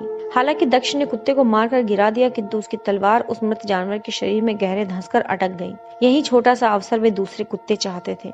एक कुत्ते ने बगल से निर्दयता पूर्वक आक्रमण किया और अपने जबड़े में दक्ष के दाएं हाथ के अगले भाग को पकड़ लिया। दक्ष पीड़ा में तीव्रता से चीख पड़े, किंतु उन्होंने तलवार नहीं छोड़ी और अपने हाथ को छुड़ाने का भरसक यत्न करने लगे। एक अन्य कुत्ते ने दक्ष की बाएं पांव को काट खाया। उसके पांव का कुछ मांस तक उसके जबड़े में निकल गया था। राजकुमार को संकट में देखकर पर्वतेश्वर क्रोध में चिल्लाया और उसने तलवार लहराकर उस कुत्ते के शरीर के 2 टुकड़े कर दिए, जिसने दक्ष के हाथ को अपने जबड़े में दबाया हुआ था।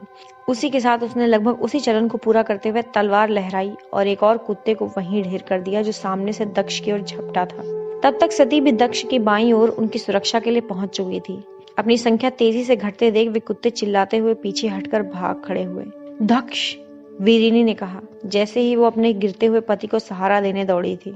उनके कई घावों से तेजी से रक्त बह रहा था, विशेषकर पांव से। कुत्ते ने अवश्य उनकी किसी प्रमुख नस को काट खाया था। पर्वतेश्वर ने तुरंत ही अपना आपातकालीन शंख बजा दिया। पारगमन ग्रह पर उसकी ये ध्वनि पहुंच गई। सैनिक एवं स्वास्थ्य दल कुछ ही मिनटों में उसके पास होगा। पर्वतेश्वर ने अपना अंगवस्त्रम दक्ष की जांघ पर कसकर बांध दिया ताकि रक्त का बहना कुछ कम हो सके। उसके बाद उसने उस घायल स्त्री को राजशाही दल के समीप रख दिया। पिताश्री, क्या आप ठीक हैं? अपने पिता का हाथ अपने हाथ में रखकर सती ने धीमे से पूछा।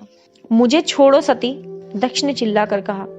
तुम क्या सोचती हो? तुम क्या कर रही थी? हमेशा ही लाड़ प्यार करने वाले अपने पिता की उस हिंसक प्रतिक्रिया को देखकर सती चुप रह गई। किसने तुमको नायक बनने के लिए कहा था? दक्ष ने गुस्से में कुलबुलाते हुए डांटा। यदि तुमको कुछ हो जाता तो मैं क्या करता? मैं कहाँ जाता? और तुमने किसके लिए अपने प्राण संकट में डाले थे? उस स्त्री के जीवन की रक्षा से क्या अंतर पड़ जाएगा? उस डांट टपट से विक्षिप्त होकर सती निरंतर नीचे की ओर देख रही थी। वो प्रशंसा की आशा कर रही थी।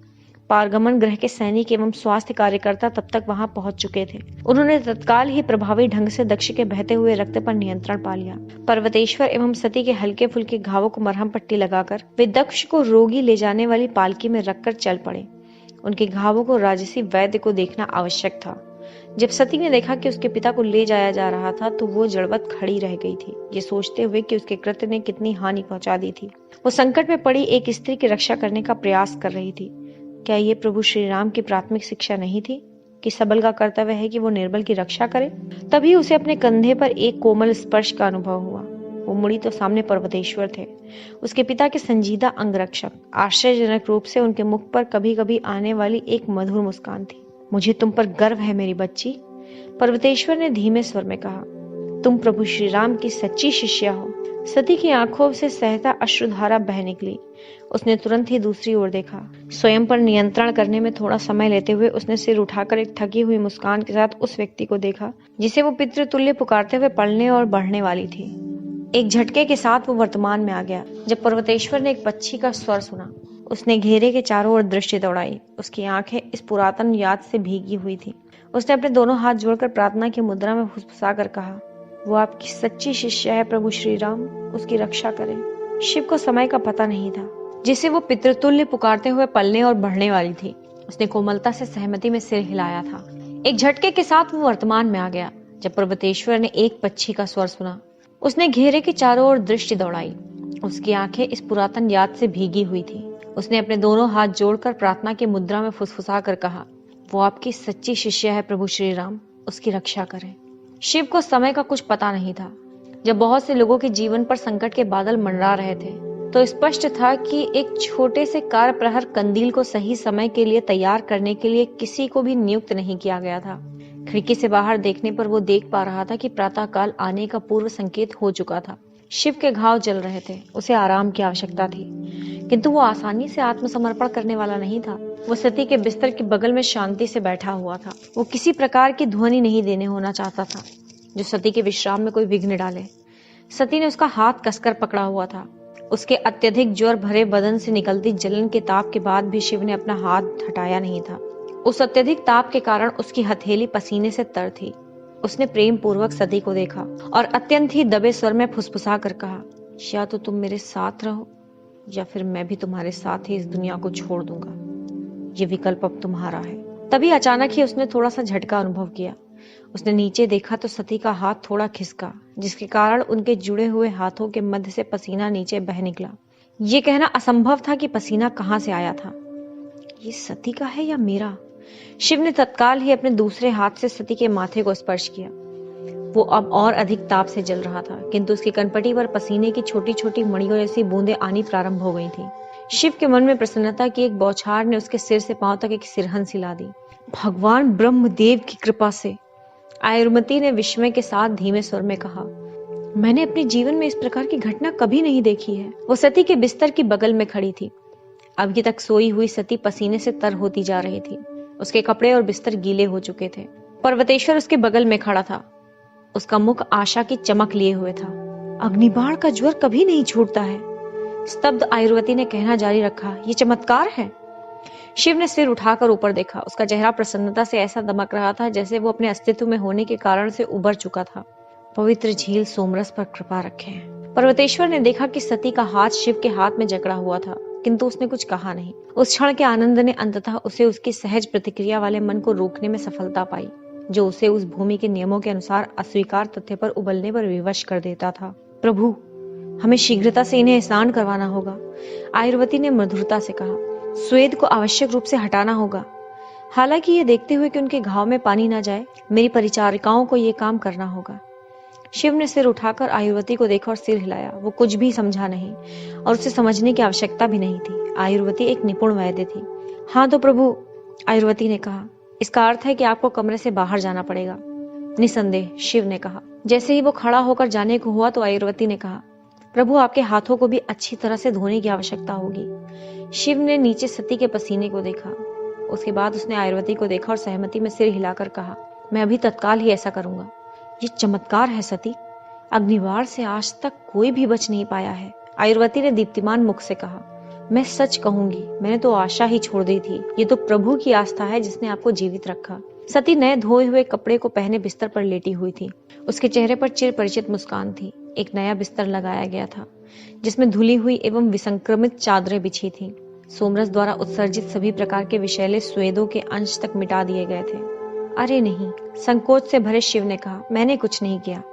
ये तो सती के लड़ने की क्षमता ने उसे बचा लिया है। नहीं शिव, ये आप थे, मैं नहीं। सती ने शिव के हाथ को यथावत पकड़े हुए कहा। अब उसकी पकड़ में कोई संकोच नहीं था। आपने मेरी कई बार और कई स्तर पर रक्षा की है। मैं नहीं जानती कि आपके इन ऋणों को चुकाने का प्रारंभ भी कर पाऊंगी या नहीं। ये दोबारा न कहकर कि तुम्हें कुछ चुकाना भी है। सती की मुस्कान और खिल उठी और उसने शिव की हथेली को और कसकर पकड़ लिया। पर्वतेश्वर ने उन दोनों को निराश होकर देखा। अब वो इनके इस प्रकार खुले प्रेम प्रसंग के प्रदर्शन को देखकर अप्रसन्न था। ठीक है फिर, आयुर्वती ने अपने हाथों से ताली बजाकर कहा, जैसे ही उस कथांश के समाप्त होने का संकेत दे रही हो। वैसे तो मेरी इच्छा है कि आप लोगों के मध्य बैठकर ढेर सारी बातें करूं, किंतु मुझे बहुत काम करने हैं। क्या काम? शिव ने ठिठोली करते हुए कहा। आप एक अद्भुत वैद्य हैं। आपके पास असाधारण सहायक दल है। मुझे पता है कि प्रत्येक घायल व्यक्ति को बचाया जा चुका है। अब इसके बाद आपके लिए और कुछ काम नहीं बचता। कार्य है प्रभु, आयुर्वती ने एक मुस्कान के साथ कहा। मुझे इसे भी आंकड़ों में भरना है कि कैसे सोमरस अग्निबाण का उपचार कर सकता है। देवगिरी पहुंचने पर मैं स्वास्थ्य परिषद में इसके बारे में प्रस्तुतिकरण दूंगी। ये एक बड़ा समाचार है। हमें सोमरस के उपचार करने वाले गुणों पर शोध करना चाहिए। बहुत सारे काम हैं जो मुझे करने हैं। शिव प्रेम पूर्वक आयुर्वती को देखकर मुस्कुराया। सती ने धीमे स्वर में कहा, धन्यवाद आयुर्वती जी। सहस्त्र लोगों की तरह मेरा जीवन आप पर उधार रहा। आपको कुछ करने की आवश्यकता नहीं है सती, मैंने मात्र अपना कर्तव्य निभाया है। उसके बाद आयुर्वती ने झुककर औपचारिक रूप से नमस्ते किया और कमरे से बाहर चली गई। ऐसा है कि मुझे, पर्वतेश्वर अजनबी ढंग से बड़बड़ाया और कमरे से बाहर चला गया। पर्वतेश्वर को यह देखकर आश्चर्य हुआ कि आयुर्वती बाहर उसकी प्रतीक्षा कर रही थी। वो पहरेदारों से एक सुरक्षित दूरी पर खड़ी हुई थी। वो जो भी बात करना चाहती थी वो नहीं चाहती थी कि कोई और सुन सके। क्या बात है आयुर्वती? पर्वतेश्वर ने पूछा। मैं जानती हूँ आपको क्या चिंता सता रही है पर्वतेश्वर, आयुर्वती ने कहा। तो फिर आप कैसे सहन कर सकती हैं और देख सकती हैं? मैं नहीं मानता कि यह सही है। मैं जानता हूँ कि कुछ भी कहने के लिए ये उचित समय नहीं है, किंतु जब उपयुक्त समय होगा मैं इस विषय को अवश्य उठाऊंगा। नहीं, आपको ऐसा नहीं करना चाहिए। आप ऐसा कैसे कह सकती हैं? पर्वतेश्वर ने ऐसे पूछा जैसे उसे गहरा सदमा लगा हो। आप एक ऐसे परिवार से आती हैं जहाँ विद्रोह के समय एक भी स्वधर्म त्यागी ब्राह्मण नहीं था। प्रभु श्री राम ने बल देकर कहा था कि नियम का कड़ाई से पालन करना चाहिए। उन्होंने बार बार ये प्रदर्शन किया था कि वे भी नियमों से परे नहीं थे। शिव एक अच्छे व्यक्ति हैं, किंतु वे नियम से परे नहीं हो सकते हैं। असल में कोई भी नियमों से परे नहीं हो सकता, अन्यथा हमारा समाज ही नष्ट हो जाएगा। आपको तो सबसे पहले ये जानना चाहिए। मैं मात्र ये जानती हूँ, आयुर्वती ने दृढ़ निश्चयी होकर कहा। यदि नीलकंठ इसे उचित समझते हैं तो ये उचित है। पर्वतेश्वर ने आयुर्वती को ऐसे देखा जैसे उसे पहचानता नहीं हो। जिस स्त्री ने आज तक समस्त नियमों का अनुसरण बिना किसी अपवाद से किया था, वो ये स्त्री नहीं हो सकती थी। पर्वतेश्वर शिव का आदर करने लगा था, किंतु वो आदर संदेह रहित आस्था में नहीं परिवर्तित हो सकता था। वो इस बात पर विश्वास नहीं करता था कि शिव वो व्यक्ति था जो प्रभु श्री राम के अधूरे कार्यों को पूरा करेगा। पर्वतेश्वर की दृष्टि में मात्र प्रभु श्री राम ही उस असीम आज्ञा पालनता के अधिकारी थे और कोई नहीं। वैसे भी आयुर्वती ने कहा, मुझे जाना है, मुझे एक सिद्धांत के बारे में चिंतन करना है।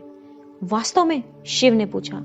मेलुहा में यह आवश्यक नहीं कि सम्राट का सबसे बड़ा बेटा ही उसका उत्तराधिकारी बनेगा। हाँ, सती ने उत्तर दिया। शिव और सती ने पिछले सप्ताह कई घंटे महत्वपूर्ण एवं सांसारिक विषयों के बारे में बातचीत करने में बिताए थे। सती स्वस्थ तो हो रही थी, किंतु अभी भी बिस्तर से उठ नहीं पाई थी। राजसी काफिले ने कूंज में ही पड़ाव डाल दिया था, जब तक कि सभी घायल चलने की अवस्था तक भले चंगे न हो जाएं। लोथल की यात्रा रद्द कर दी गई थी। शिव और पर्वतेश्वर ने निर्णय लिया था कि जैसे ही सब घायल अच्छे हो जाएं, तो यही अच्छा रहेगा कि वे अब देवगिरी वापस लौट चलें। सती ने हल्के से करवट बदली ताकि उसकी पीठ में होती पीड़ा को थोड़ा आराम मिल सके, किंतु उसने शिव के हाथ को यथावत पकड़े रखा था। शिव झुका और उसने सती के मुख पर आए बालों के एक गुच्छे को हटा दिया। वो प्रेम पूर्वक मुस्कुराई और उसने कहना जारी रखा, ऐसा है कि लगभग 250 साल पहले तक मेलुहा में राजाओं की संतान उनकी पैदाइश नहीं होती थी, बल्कि मैका व्यवस्था से आते थे। अतः उस समय उनकी सबसे बड़ी संतान के बारे में जानने का प्रश्न ही नहीं उठता था। हम मात्र इतना जानते थे कि वो उनका पहला दत्तक पुत्र था। बात बिल्कुल सही है, किंतु इसके अतिरिक्त ये भी आवश्यक नहीं था कि प्रथम दत्तक पुत्र ही उत्तराधिकारी बनेगा। स्थिरता एवं शांति के लिए ये एक और नियम था जो प्रभु श्री राम ने स्थापित किया था। आप देख सकते हैं कि पुराने युग में कई राजशाही परिवार हुआ करते थे जो छोटे छोटे राज्यों पर शासन किया करते थे। ठीक है, शिव सती की बात पर जितना ध्यान दे रहा था, उतना ही उसके गालों में पड़ रहे सम्मोहित कर देने वाले गड्ढे पर भी दे रहा था। ये राजा संभवतः हमेशा ही युद्धरत रहा करते होंगे, ताकि कोई एक सम्राट बन जाए, चाहे वो कितने ही कम समय के लिए क्यों ना हो। स्पष्टतः सती प्रभु श्री राम के पूर्व राजाओं की मूर्खता पर सिर हिलाते हुए मुस्कुरा कर बोली, वैसे यह लगभग हर जगह ही है। शिव ने अपने देश में होने वाले निरंतर युद्धों को याद करते हुए कहा, राजाओं के मध्य आधिपत्य के लिए किए गए युद्धों ने अनेक अनावश्यक और व्यर्थ के युद्ध करवाए, जिनमें आम नागरिकों को सबसे अधिक कष्ट उठाना पड़ा था। सती ने कहना जारी रखा, प्रभु श्री राम ने अनुभव किया कि राजाओं के अहम की तुष्टि के लिए आम नागरिकों का कष्ट झेलना अनावश्यक और मूर्खतापूर्ण था। उन्होंने एक व्यवस्था बनाई जिसमें एक राज्यसभा अर्थात शासन करने वाली परिषद बनाई गई। उसमें ब्राह्मणों एवं क्षत्रियों के कुछ विशेष पदों के लोग भी शामिल किए गए। जब भी किसी सम्राट का निधन होता था अथवा वे संन्यास ग्रहण करते थे, तो यह परिषद क्षत्रियों में से किसी एक को सम्राट चयनित करती थी, जो सेनापति या उससे उच्च पदस्थ हो। इस निर्णय का विरोध नहीं किया जा सकता था और भंग भी नहीं किया जा सकता था। मैंने पहले भी कहा था और मैं पुनः कह रहा हूँ, शिव ने बड़ी मुस्कान के साथ कहा, प्रभु श्री राम अत्यधिक प्रतिभाशाली थे। हाँ, वे अवश्य थे। जय श्री राम। सती ने उत्साह पूर्वक कहा, जय श्री राम। शिव ने दोहराया, लेकिन ये बताओ कि तुम्हारे पिता ब्रह्मनायक के बाद कैसे सम्राट बने? महाराज तो पूर्व सम्राट के सबसे बड़े पुत्र हैं। वे चयनित हुए थे, उसी प्रकार जैसे मेलुहा में अन्य सम्राट चुने जाते थे। वास्तव में देखा जाए तो मेलुहा के इतिहास में यह पहली बार हुआ था जब शासन करने वाले सम्राट के पुत्र को सम्राट चयनित किया गया था। लेकिन तुम्हारे दादाजी ने तुम्हारे पिताजी को चयनित होने में सहायता की थी? मैं इस बारे में निश्चित रूप से नहीं बता सकती। मैं जानती हूँ कि मेरे दादाजी मेरे पिता को सम्राट बनते देखना पसंद करते थे, किंतु मैं ये भी जानती हूँ कि वे एक महान व्यक्ति थे जो मेलुहा के नियमों का पालन करते थे, और उन्होंने खुले रूप में ऐसा नहीं किया होगा। एक महान ऋषि भृगु हुआ करते थे जो साम्राज्य में हर जगह सम्मानीय है। उन्होंने मेरे पिता के चयन में बहुत सहायता की थी। कोमलता से अपने हाथ सती के मुख पर फेरते हुए शिव मुस्कुराया। सती ने आंखें बंद कर ली। उसके शरीर में उस स्पर्श से आनंद प्रदायक संवेदना उभरी। उसका हाथ सती के मुख से उतरकर उसके बदन से उतरता हुआ पुनः सती के हाथ पर आकर थम गया। उसने सती के हाथों को हल्के से दबाया। दक्ष और ऋषि भृगु के संबंधों के बारे में शिव और प्रश्न पूछने ही वाला था कि तभी अचानक द्वार खुला। अत्यधिक थके मांदे दक्ष ने प्रवेश किया। उसके पीछे वीरिनी और कनकला थे। शिव ने तत्क्षण ही अपने हाथ को खींच लिया, इससे पहले कि दक्ष देख पाता कि वो कहाँ रखा हुआ था, किंतु दक्ष ने हाथ को खिसकते देख लिया था। पिताश्री!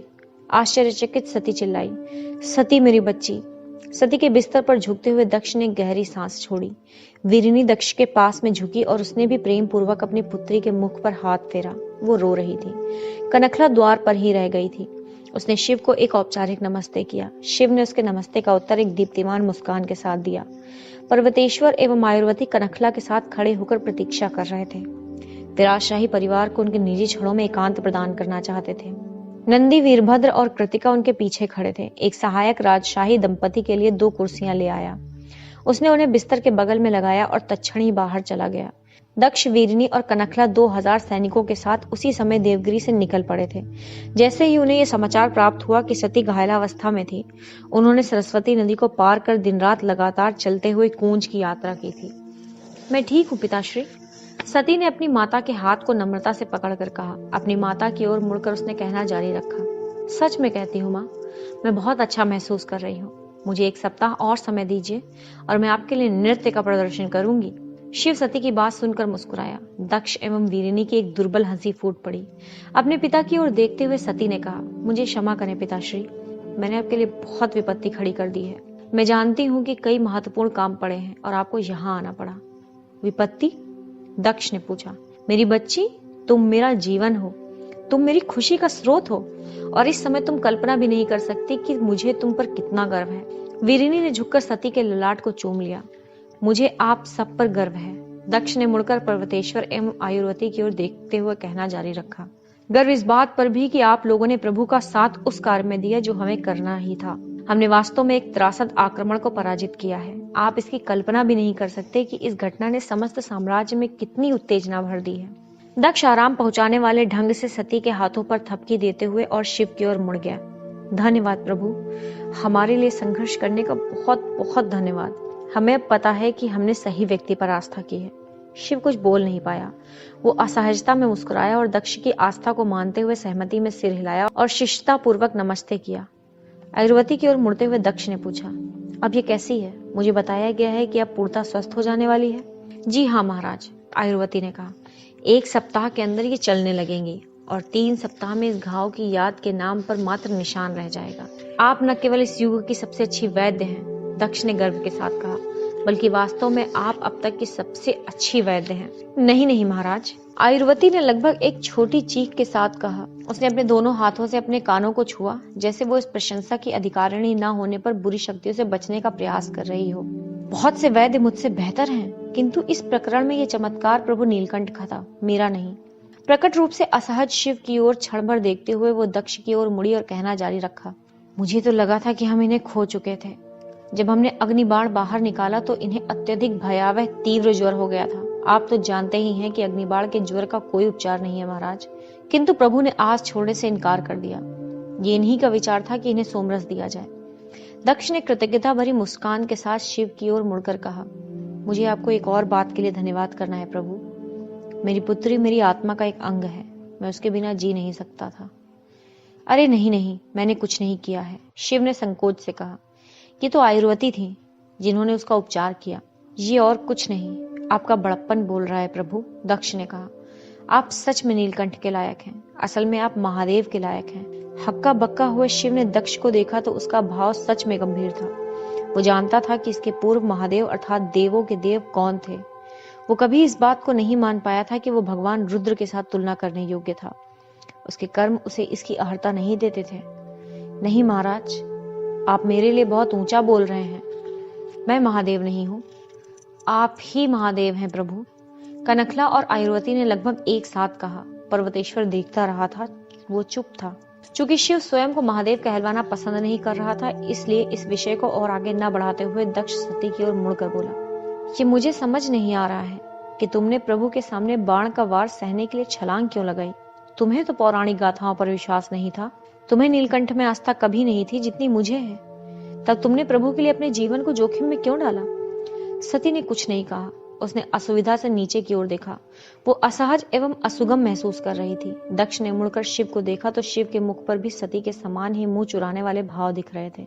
वीरिनी ने अपने पति को लालसा से देखा। वो अपने पति की प्रतीक्षा कर रही थी कि वे खड़े हों और शिव से बात करें।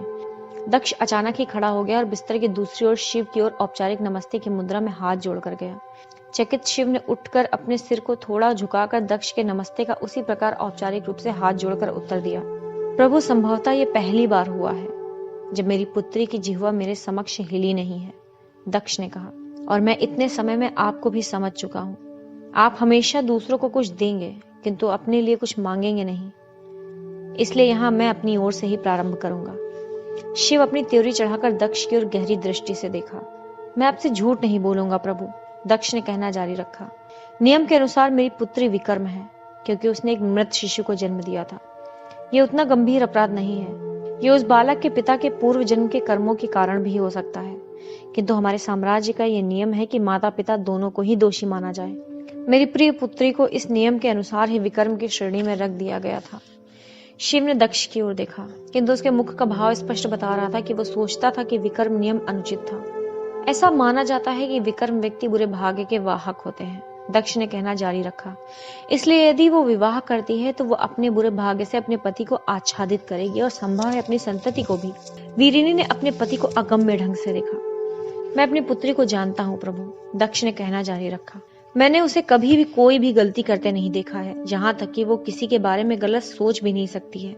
वो एक बहुत अच्छी स्त्री है। मेरे विचार में जो नियम इसकी भर्त्सना करता है वो अनुचित है, किंतु मैं मात्र सम्राट हूँ, मैं नियम को बदल नहीं सकता।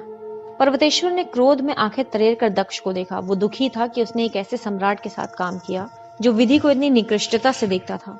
ये मेरे हृदय को कुचल कर रख देता है कि मैं अपनी पुत्री को एक खुशी का जीवन नहीं दे सकता जिसकी वो पात्र है, दक्ष ने सुबकते हुए कहा। उसके जैसी भली आत्मा वाली के साथ होने वाले प्रतिदिन के अपमान से मैं उसकी रक्षा नहीं कर सकता। मैं क्या कर सकता हूँ? मात्र आपसे सहायता की उम्मीद रख सकता हूँ। सती ने अपने पिता को प्रेम भरी आंखों से देखा। आप नीलकंठ हैं, दक्ष ने कहना जारी रखा। असल में आप उससे अधिक ही हैं। मैं सचमुच विश्वास करता हूँ कि आप महादेव हैं। ये बात अलग है कि आप ये कहलाना पसंद नहीं करते हैं। आप नियमों से परे हैं। आप नियम में परिवर्तन कर सकते हैं। यदि आप चाहें तो आप उसका अधिरोहण कर सकते हैं। व्याकुल पर्वतेश्वर ने दक्ष को क्रुद्ध दृष्टि से देखा।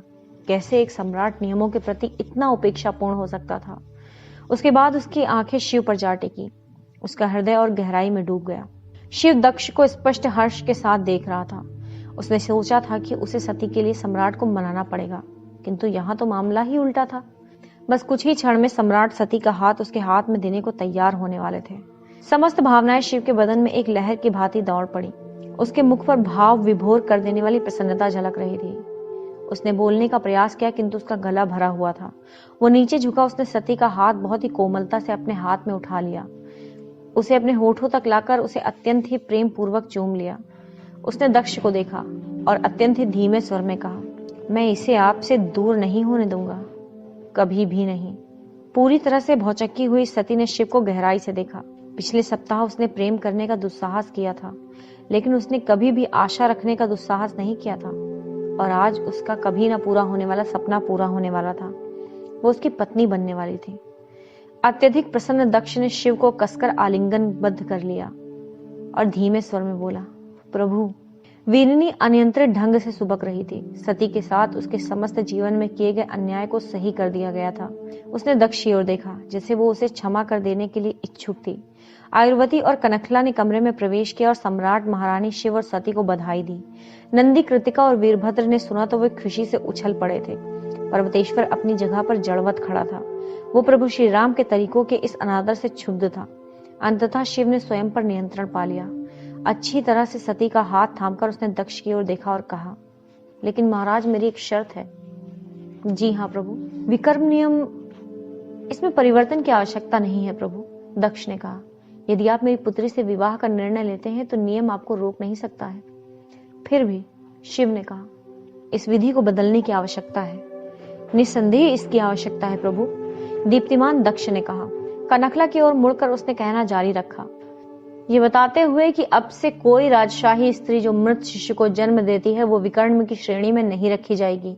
ये घोषणा तैयार कीजिए जो नीलकंठ द्वारा हस्ताक्षरित होगी। नहीं महाराज, शिव ने टोक कर कहा, मेरा ये मतलब नहीं था। मैं चाहता हूं कि समस्त विकर्म विधि को ही समाप्त कर दिया जाना चाहिए। अब से कोई भी विकर्म नहीं होगा। बुरा भाग्य किसी पर भी आघात कर सकता है। इसके लिए उसके पूर्व जन्म को दोषी ठहराना मूर्खता है। पर्वतेश्वर ने शिव को आश्चर्य से देखा। यद्यपि वो प्रभु श्री राम की विधियों में एक अल्प विराम का परिवर्तन भी पसंद नहीं करता था, फिर भी प्रभु श्री राम के मौलिक सिद्धांत का शिव द्वारा पालन करने को उसने प्रशंसनीय माना। विधि सब पर लागू होनी चाहिए, समान रूप से एवं उचित रूप से, बिना अपवाद के। हालांकि दक्ष ने शिव को सदमे से घूरा। ये असंभावित था। अन्य मेलुहा वासियों की भांति वो भी विकर्म को लेकर अंधविश्वासी था। उसकी अप्रसन्नता विकर्म विधि को लेकर नहीं थी, बल्कि मात्र इसलिए थी कि उसकी पुत्री को श्रेणी में रखा गया था। किंतु वो शीघ्र ही संभल गया और बोला, निसंदेह प्रभु, घोषणा में कहा जाएगा कि समस्त विकर्म विधि को समाप्त किया जाता है। एक बार जब आप उस पर हस्ताक्षर कर देंगे तो वो विधि बन जाएगा। मेरी पुत्री के खुशी के दिन फिर से आने वाले हैं, दक्ष ने अत्यंत प्रफुल्लित होते हुए कहा और कनखला की ओर मुड़कर बोला, जब हम देवगिरी पहुंचे तो मैं वहां एक भव्य आयोजन करना चाहता हूँ। ऐसा विवाह जैसा कि समस्त विश्व ने इससे पहले कभी नहीं देखा होगा। आज तक का सबसे सुंदर विवाह।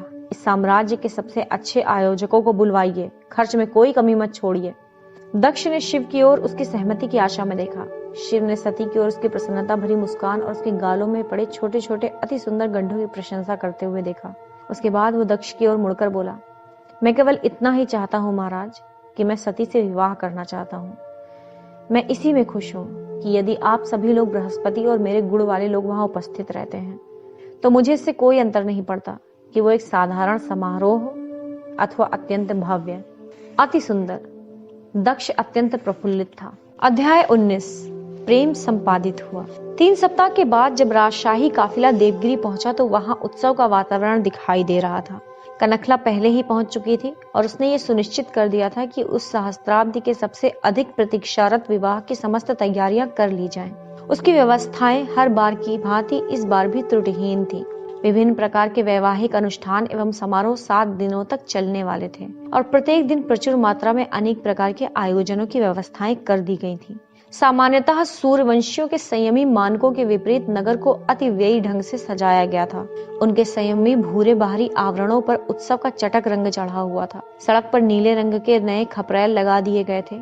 इस धूमधाम की दावत में नगर के सभी भोजनालयों में प्रशासन की ओर से सहायता प्राप्त निःशुल्क भोजन की व्यवस्था की गई थी। साम्राज्य के पैसे से सभी मकानों को इस प्रकार रंगा गया था जैसे एक दिन पहले ही नगर की स्थापना हुई हो। बड़ी शीघ्रता से सरस्वती नदी के दूर वाले छोर से एक बड़ी नहर खोदी गई थी, जहां से नदी की एक धारा को मोड़ दिया गया था। जैसे ही पानी उस नहर में प्रवेश कर रहा था तो वहां पर विशालकाय छन्नी लगाई गई थी जिसमें लाल रंग मिला हुआ था, और जहां से उस नहर का पानी वापस नदी में मिल रहा था तो वहां पर भी एक छन्नी लगाई गई थी ताकि स्वच्छ पानी नदी में पुनः वापस प्रवेश कर सके।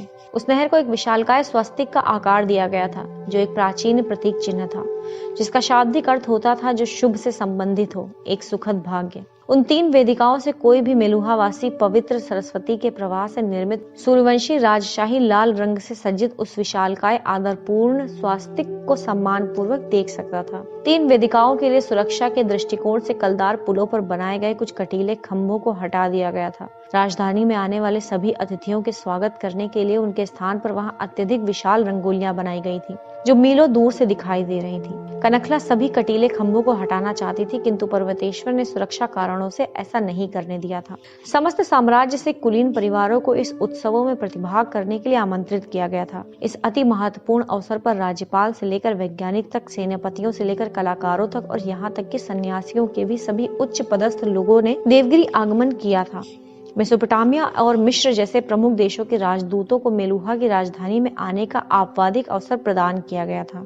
राजदूतों को जो ये विशेष सम्मान दिया गया था उसे झूलेश्वर ने बड़ी चतुरता से भविष्य में होने वाले अतिरिक्त व्यापार के लिए भुना लिया था। बृहस्पति मंदार पर्वत से बड़ी ठाट बाट से अपने संगी साथियों के साथ आया हुआ था। मंदार पर्वत पर मात्र ढांचानुमा अरिशनेमी सैनिकों के दल को उसकी सुरक्षा के लिए छोड़ा गया था। इतिहास में पहली बार हुआ था जब मंदार पर्वत पर 7 दिनों तक कोई शोध कार्यक्रम नहीं होने वाला था। पहले 2 दिन पूजाएं इंद्रदेव एवं अग्निदेव हेतु आयोजित की गई। ये भारतवर्ष के लोगों के लिए प्रमुख भगवान थे और किसी भी आयोजन से पूर्व उनके आशीर्वाद प्राप्त किए जाते थे। और ऐसा आयोजन जो सहस्त्राब्दी का विवाह हो तो ऐसे महत्वपूर्ण क्षणों में उनकी स्वीकृति आवश्यक थी। हालांकि वो विशेष पूजा उनके योद्धा बन जाने के कारण आयोजित की गई थी। दक्ष ने एक सुवक्ता की भांति इसके कारणों के विवरण दिए। मेलुहावासी नीलकंठ एवं राजकुमारी के विवाह का केवल उत्सव ही नहीं मना रहे थे, बल्कि वे उन तुच्छ त्रासदकारियों की कूंज में पराजय का भी उत्सव मना रहे थे। उसके अनुसार कूंज की गूंज स्वद्वीप वासियों के हृदयों में गहराई से गुंजायमान होगी। सूर्यवंशियों का प्रतिशोध प्रारंभ हो चुका था। उस पूजा के बाद शिव एवं सती के विवाह का औपचारिक अनुष्ठान हुआ। यद्यपि अभी अनुष्ठान एवं समारोह चल ही रहे थे, लेकिन शिव ने अपनी जान छुड़ाई और सती को साथ लेकर वहां से निकल आया था। पवित्र झील की सौगंध। शिव ने अपने निजी कमरे के द्वार को बंद करते हुए आश्चर्य में कहा, ये तो अभी पहला दिन है, क्या प्रत्येक दिन इतना ही लंबा होने वाला है? ऐसा नहीं प्रतीत होता है कि इससे आपको कोई अंतर पड़ने वाला है। आपकी जब इच्छा हुई आप वहां से निकल आए।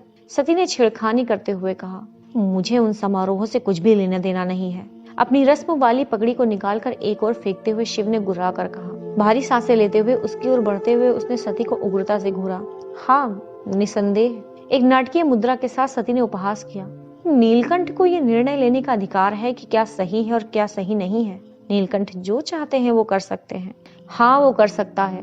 सती ने शरारत भरी ठिठोली की और भागकर बिस्तर की दूसरी ओर चली गई। अपने अंगवस्त्रम फेंकते हुए शिव उसे पकड़ने के लिए तेजी से उसकी ओर लपटा।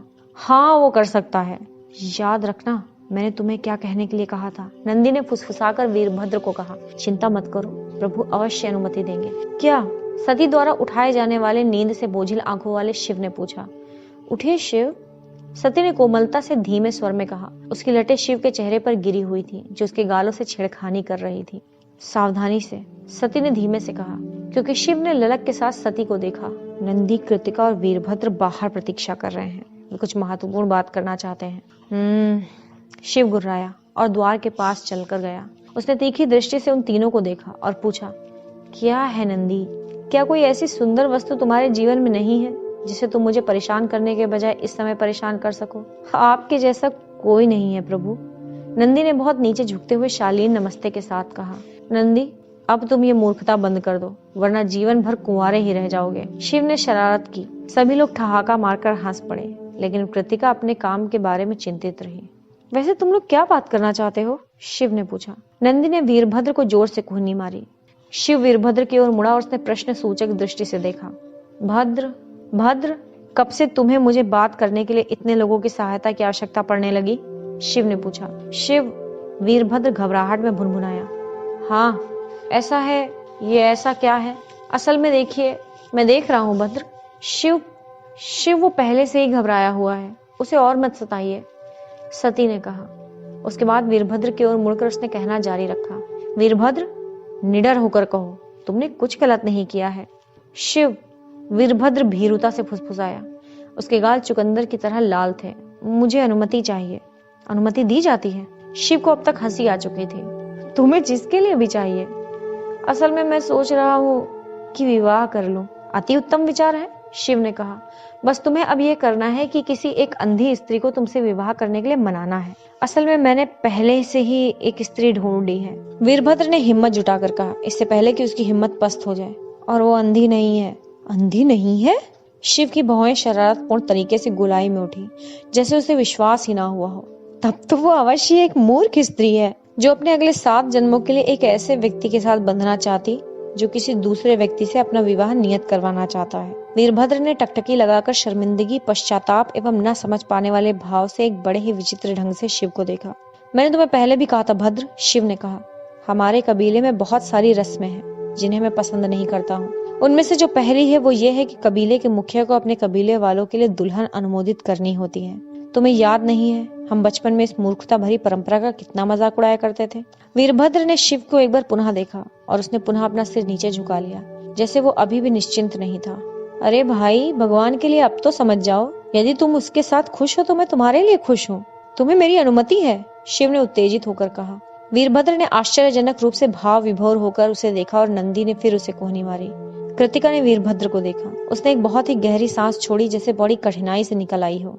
वो सती की ओर मुड़ी। उसने मन ही मन कहा, धन्यवाद। शिव कृतिका की ओर चलकर गया और उसने गर्मजोशी से उसे आलिंगनबद्ध कर लिया। चकित कृतिका एक क्षण के लिए पीछे हटी, फिर नीलकंठ की गर्मजोशी ने उसके सूर्यवंशी आरक्षण पर विजय प्राप्त कर ली। उसने शिव को कसकर पकड़ लिया। कबीले में स्वागत है, शिव ने फुसफुसा कर कहा। हम लोग काफी पागल किस्म के लोग हैं, लेकिन दिल से हम अच्छे लोग हैं।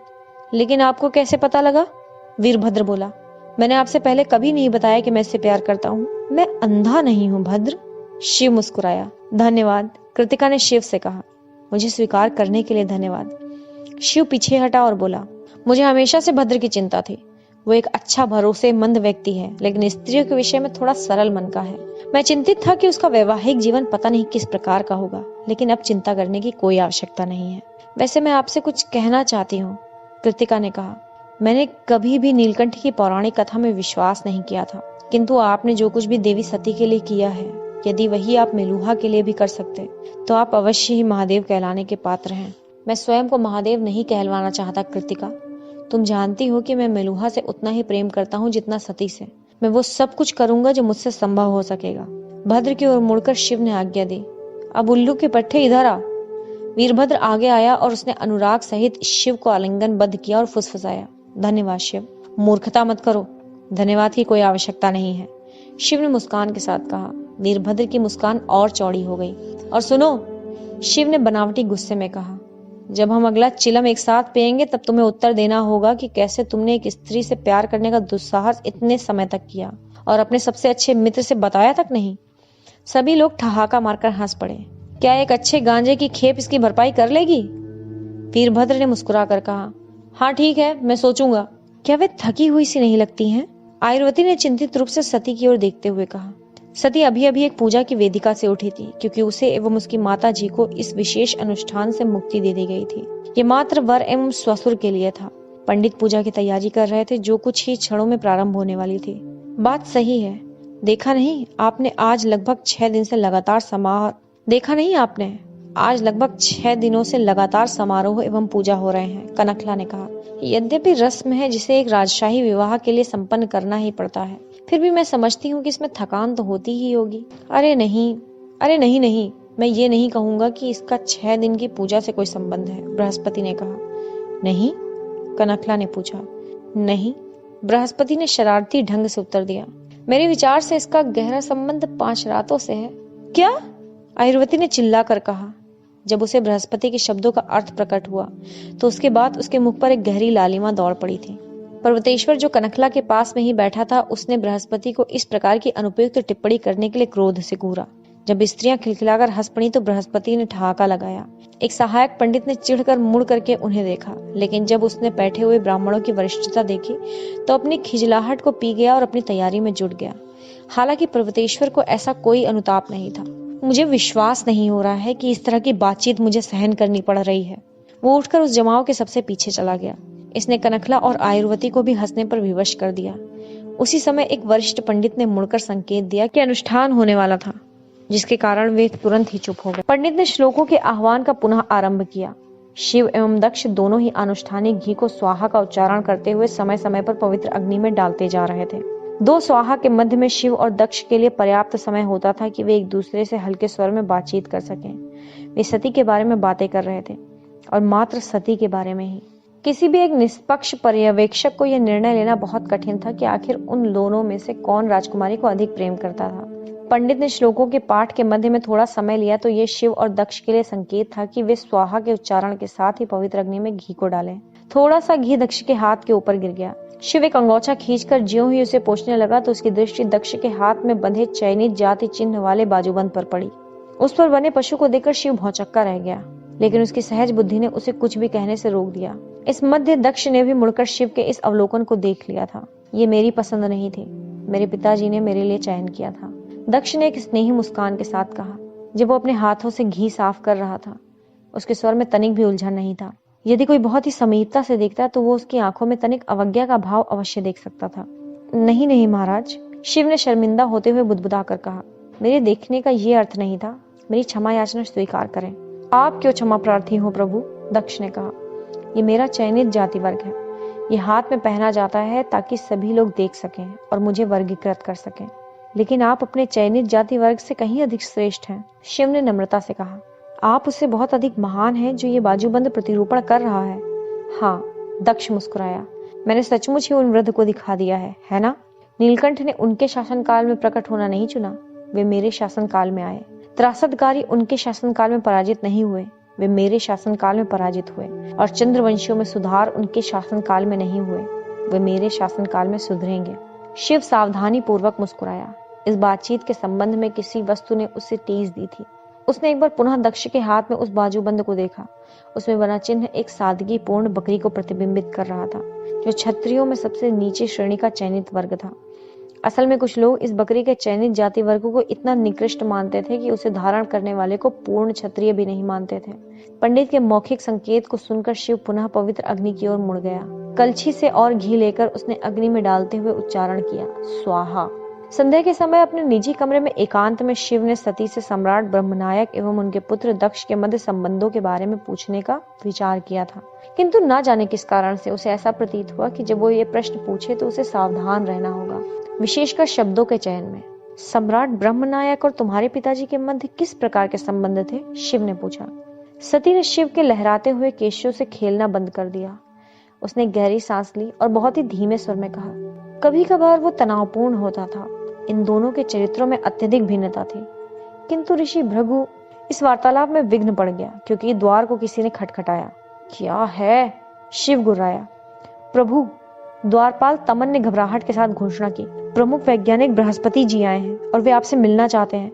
वे हट कर रहे हैं कि उन्हें आज ही रात्रि में आपसे मिलना है। शिव को बृहस्पति से मिलना और बातचीत करना बहुत पसंद था, लेकिन द्वारपाल को उत्तर देने से पहले उसने सती की ओर अपनी भौहों को उठाकर देखा। सती मुस्कुराई और उसने सहमति में सिर हिलाया। उसने शिव के बृहस्पति से संबंध की महत्ता का भान था। बृहस्पति जी को आने दो तमन, जैसी प्रभु की आज्ञा। मित्र, बृहस्पति ने कहा, इतनी रात में आपको कष्ट देने के लिए क्षमा प्रार्थी हूँ। आपको मुझसे क्षमा मांगने की कोई आवश्यकता नहीं है मित्र, शिव ने उत्तर दिया। नमस्ते बृहस्पति जी। सती ने प्रमुख वैज्ञानिक के चरण स्पर्श करने के लिए झुककर कहा, अखंड सौभाग्यवती भव। बृहस्पति ने सती को पारंपरिक ढंग से आशीर्वाद देते हुए कहा, जिसका अर्थ होता है कि उसके पति हमेशा जीवित रहें और उसके पास रहें। अच्छा, तो शिव ने बृहस्पति से पूछा, ऐसी कौन सी महत्वपूर्ण बात है जिसने इतनी रात गए आपको अपने बिस्तर से उठाकर यहाँ आने पर विवश कर दिया? असल में बात यह है कि मुझे इससे पूर्व आपसे बातचीत करने का अवसर ही नहीं मिल पाया। मैं जानता हूँ, शिव ने सती की ओर मुस्कुराकर देखते हुए कहा, हमारे दिन एक अनुष्ठान से दूसरे अनुष्ठान में ही कट रहे हैं। मैं जानता हूँ, बृहस्पति ने सहमति में सिर हिलाते हुए कहा, हम सूर्यवंशी अनुष्ठानों को बहुत पसंद करते हैं, किंतु हर हालत में मैं आपसे व्यक्तिगत रूप में मिलकर बातें करना चाहता था, क्योंकि कल प्रातः ही मुझे मंदार पर्वत के लिए प्रस्थान करना है। क्या आप इन 6 दिनों तक जीवित रह गए और एक और दिन भी जीवित रह सकते हैं? शिव ने आश्चर्यचकित होकर पूछा।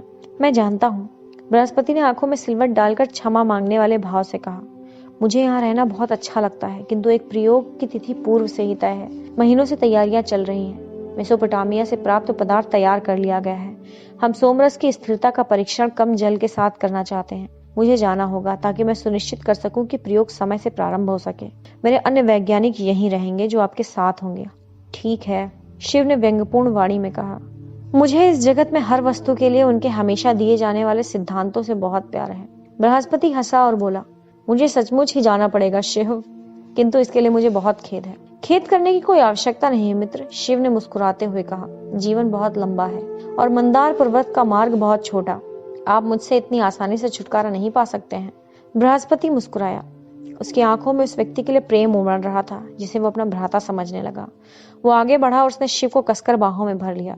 शिव को थोड़ा आश्चर्य भी हुआ, क्योंकि ये वो था जो बृहस्पति को आलिंगनबद्ध किया करता था और बृहस्पति मात्र उसका प्रत्युत्तर दिया करते थे, वो भी अनिश्चितता से। मेरे भ्राता, बृहस्पति ने धीमे स्वर में फुसफुसा कर कहा। मेरे भ्राता, शिव ने भी धीमे स्वर में बुदबुदा कर कहा। थोड़ा पीछे हटकर, लेकिन शिव का हाथ अब भी थामे हुए बृहस्पति ने कहा, मैं आपके लिए कहीं भी जाऊंगा, यहाँ तक कि पाताल लोग भी, यदि आपके लिए सहायक हुआ तो। मैं आपको वहां कभी नहीं ले जाऊंगा मित्र, शिव ने हल्की मुस्कान के साथ उत्तर दिया। वो सोच रहा था कि वो स्वयं भी कभी वहां की यात्रा का उत्सुक नहीं था, जो असुरों का निवास था, पाताल लोक। बृहस्पति ने शिव की ओर गर्मजोशी से देखा और मुस्कुरा कर कहा, मैं आपसे शीघ्र ही मिलने की आशा करता हूँ शिव, आप इस पर शर्त लगा सकते हैं। फिर सती की ओर मुड़कर बृहस्पति ने कहा, अपना ध्यान रखना पुत्री। अंततः मुझे ये देखकर प्रसन्नता हो रही है कि जिस जीवन की आप अधिकारिणी थी वो आपको प्राप्त हुआ है। धन्यवाद बृहस्पति जी। अध्याय 20, मंदार पर आक्रमण। आप कैसे हैं मित्र? ये क्या हो रहा है? मैं यहाँ क्या कर रहा हूँ? भौचक्के हुए शिव ने पूछा। उसने स्वयं को मेरू के ब्रह्मा मंदिर में बैठा हुआ पाया। उसके सामने वो पंडित बैठा हुआ था जिसे वो कई महीनों पहले तब मिला था जब वो पहली बार उस मंदिर में गया था। आपने मुझे यहाँ बुलाया है, पंडित ने मुस्कुराते हुए कहा। लेकिन मैं यहाँ कब और कैसे आया? ये सुनकर शिव पूरी तरह से हक्का बक्का रह गया था। जैसे ही आपको नींद आई, पंडित ने उत्तर दिया, ये एक सपना है। मैं अवश्य ही शापित होऊंगा, लानत है। आप इतनी अभद्र बातें क्यों करते हैं? पंडित ने त्योरी चढ़ाई। मैं तभी अभद्र बोलता हूँ जब परिस्थितियां वैसी होती हैं, शिव ने बनावटी हंसी से कहा। अभद्र बातें करने में गलत ही क्या है? मेरे विचार से ये अनुचित व्यवहार का प्रदर्शन है। संभवतः ये बताता है कि आपके चरित्र में कहीं कोई कमी है। मेरे विचार से ये इसके विपरीत अद्भुत चरित्र को दर्शाता है। ये दर्शाता है कि आप में अपने मन की बात कहने की शक्ति एवं निष्ठा है। पंडित ने सिर हिलाते हुए ठहाका लगाया। चाहे जो भी हो, शिव ने कहना जारी रखा, चूंकि आप यहाँ हैं, आप ये क्यों नहीं बताते कि आप लोगों को क्या पुकारा जाता है? मुझे ये वचन दिया गया था, जब कभी मैं अगली बार आप दोनों में से किसी से भी मिलूंगा तो मुझे बताया जाएगा। किंतु आप हम में से किसी एक से नहीं मिले हैं। ये एक सपना है। मैं आपको केवल वही बता सकता हूँ जो आप पहले से जानते हैं। पंडित ने रहस्यात्मक ढंग से मुस्कुराते हुए कहा। या फिर कुछ ऐसा जो आपके संचेतन में पूर्व से ही अस्तित्व में है, जिसे आपने जानने की अब तक इच्छा नहीं की है। तो ये सब इसके लिए है। आप मेरी उस बात को जानने में सहायता करने बैठे हैं जो मुझे पहले से ही पता है। हाँ, पंडित ने कहा। उसकी मुस्कुराहट और गूढ़ होती चली गई। ठीक है, तो ये बताइए कि हम यहाँ क्या बात करने के लिए जुटे हैं? उस पत्ते के रंग के लिए। पंडित का मुख दमक उठा।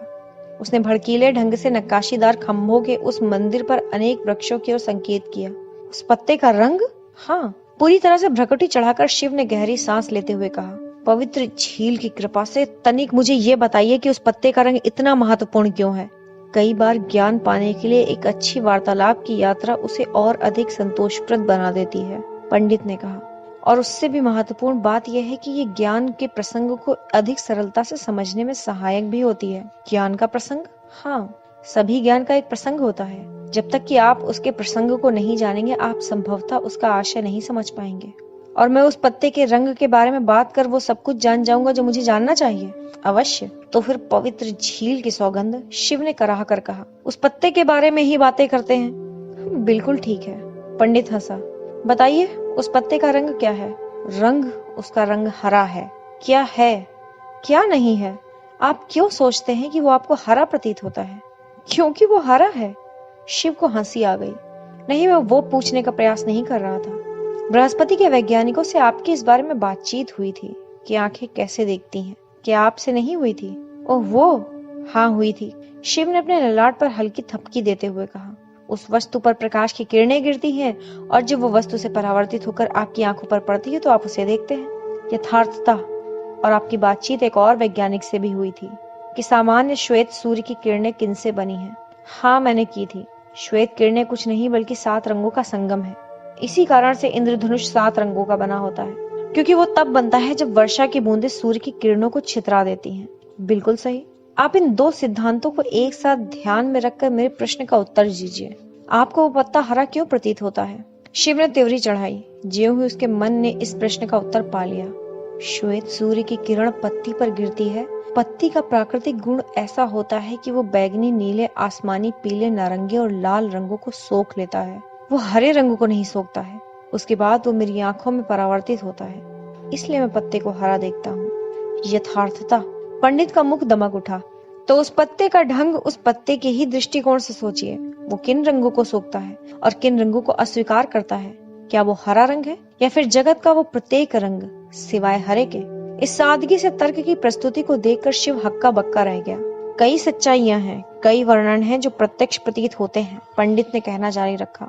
जो एक प्रसंग में अचल सत्य प्रतीत होता है, वहीं दूसरे प्रसंग में ठीक उसके विपरीत प्रतीत हो सकता है। जिस प्रसंग या दृष्टिकोण से आप देख रहे हैं, वो उस प्रकार के विचार का गठन करता है जिस विशेष सच को आप देखते हैं। शिव धीरे से उस पत्ते की ओर मुड़ा। उसका तेजस्वी हरा रंग सुहावनी सूर्य की किरणों से चमक रहा था। क्या आपकी आंखें एक अन्य सच्चाई को देखने में सक्षम हैं? पंडित ने पूछा। शिव निरंतर पत्ते को घूर रहा था कि सहसा उसने अपना स्वरूप रूपांतरित करना प्रारंभ कर दिया।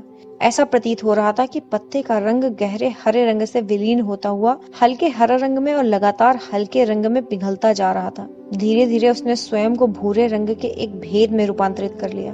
भौचक्के हुए शिव ने उसे उसी प्रकार देखना जारी रखा था तो वो भूरा रंग भी पिघलने लगा और तब तक रंगहीन होता गया जब तक कि वो पारदर्शी नहीं हो गया। अब उसका मात्र ढांचे का आकार ही किसी तरह से दिख पा रहा था। ऐसा प्रतीत हो रहा था कि श्वेत एवं काले 2 रंगों की अनेक वक्र रेखाएं उस पत्ते के ढांचे से अंदर बाहर हो रही थी। लगभग ऐसा प्रतीत हो रहा था कि वो पत्ता और कुछ नहीं, मात्र एक वाहक था जिससे काली एवं श्वेत वक्र रेखाएं अपनी सनातन यात्रा के मार्ग में एक अस्थायी पड़ाव के रूप में प्रयुक्त कर रही थी। शिव को यह एहसास होने में थोड़ा समय लगा कि उस पत्ते के आसपास के पत्ते भी ढांचों में रूपांतरित हो गए थे। ज्यों ही शिव ने ध्यान देकर देखा तो समस्त वृक्ष एक ढांचे में रूपांतरित हो चुका था और काली एवं श्वेत वक्र रेखाएं उसमें से तैरते हुए अंदर एवं बाहर अत्यधिक सरलता एवं सुगमता से आ जा रही थी। उसने इस विराट दृश्य को पूरी तरह से अपने अंदर समाहित करने की दृष्टि से अपना सिर मोड़ा। पेड़ पर बैठी गिलहरी से लेकर मंदिर के खंभों तक सभी पदार्थ अपने स्वयं के ढांचे में रूपांतरित हो चुके थे। वो काली एवं श्वेत वक्र रेखाएं उनमें से होकर अंदर बाहर कर रही थी। इसकी व्याख्या पूछने की इच्छा से वो पंडित की ओर मुड़ा तो भौचक्का रह गया, क्योंकि वो पंडित भी अपने पूर्व स्वरूप के ढांचे में रूपांतरित हो चुका था।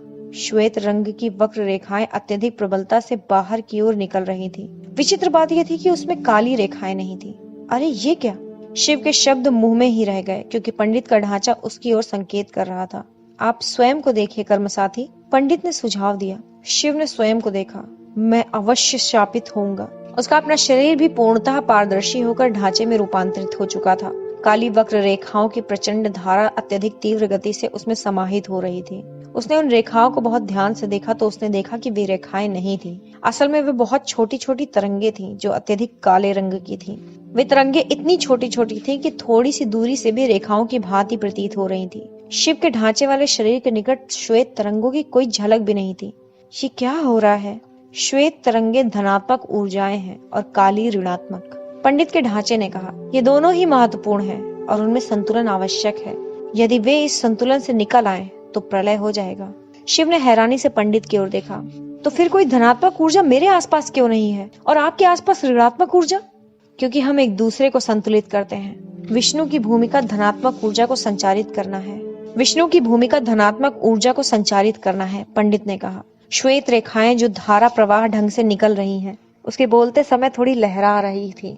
श्वेत रेखाएं जो धारा प्रवाह से निकल रही थी, उसके बोलते समय थोड़ी लहरा रही थी। और महादेव की भूमिका ऋणात्मकता को सोख लेने की है। अनुसंधान कीजिए, ऋणात्मक ऊर्जा के लिए अनुसंधान कीजिए और आप महादेव के प्रारब्ध को संपूर्ण करेंगे। लेकिन मैं महादेव नहीं हूँ। अब तक के किए गए मेरे कर्म मुझे इस उपाधि के योग्य नहीं बनाते हैं। ये उस प्रकार कार्य नहीं करता मित्र। कुछ कर्म करने के बाद ही आप ये उपाधि प्राप्त नहीं करते हैं, क्योंकि आप अपना कर्म करते हैं और मात्र उसके बाद ही जब आप इस पर विश्वास करते हैं कि आप महादेव हैं। अन्य क्या सोचते हैं इससे कोई अंतर नहीं पड़ता। असल में ये आपके विश्वास के संबंध में है। आप विश्वास करेंगे कि आप महादेव हैं तो आप महादेव बन जाएंगे। शिव की भ्रुकुटी तन गई। विश्वास कीजिए, पंडित ने पुनः कहा। धड़ाम। उस वातावरण में एक धमाके की प्रतिध्वनि गुंजायमान हुई। शिव ने क्षितिज की ओर अपनी आंखें मोड़ी। ये विस्फोट जैसा प्रतीत होता है, पंडित के ढांचे ने फुसफुसा कर कहा। दूर से सती का आग्रही स्वर सुनाई पड़ा। शिव। धड़ाम। एक और विस्फोट। शिव। ऐसा प्रतीत होता है कि आपकी पत्नी को आपकी आवश्यकता है मित्र। शिव ने अचंभे से पंडित के उस ढांचे को देखा।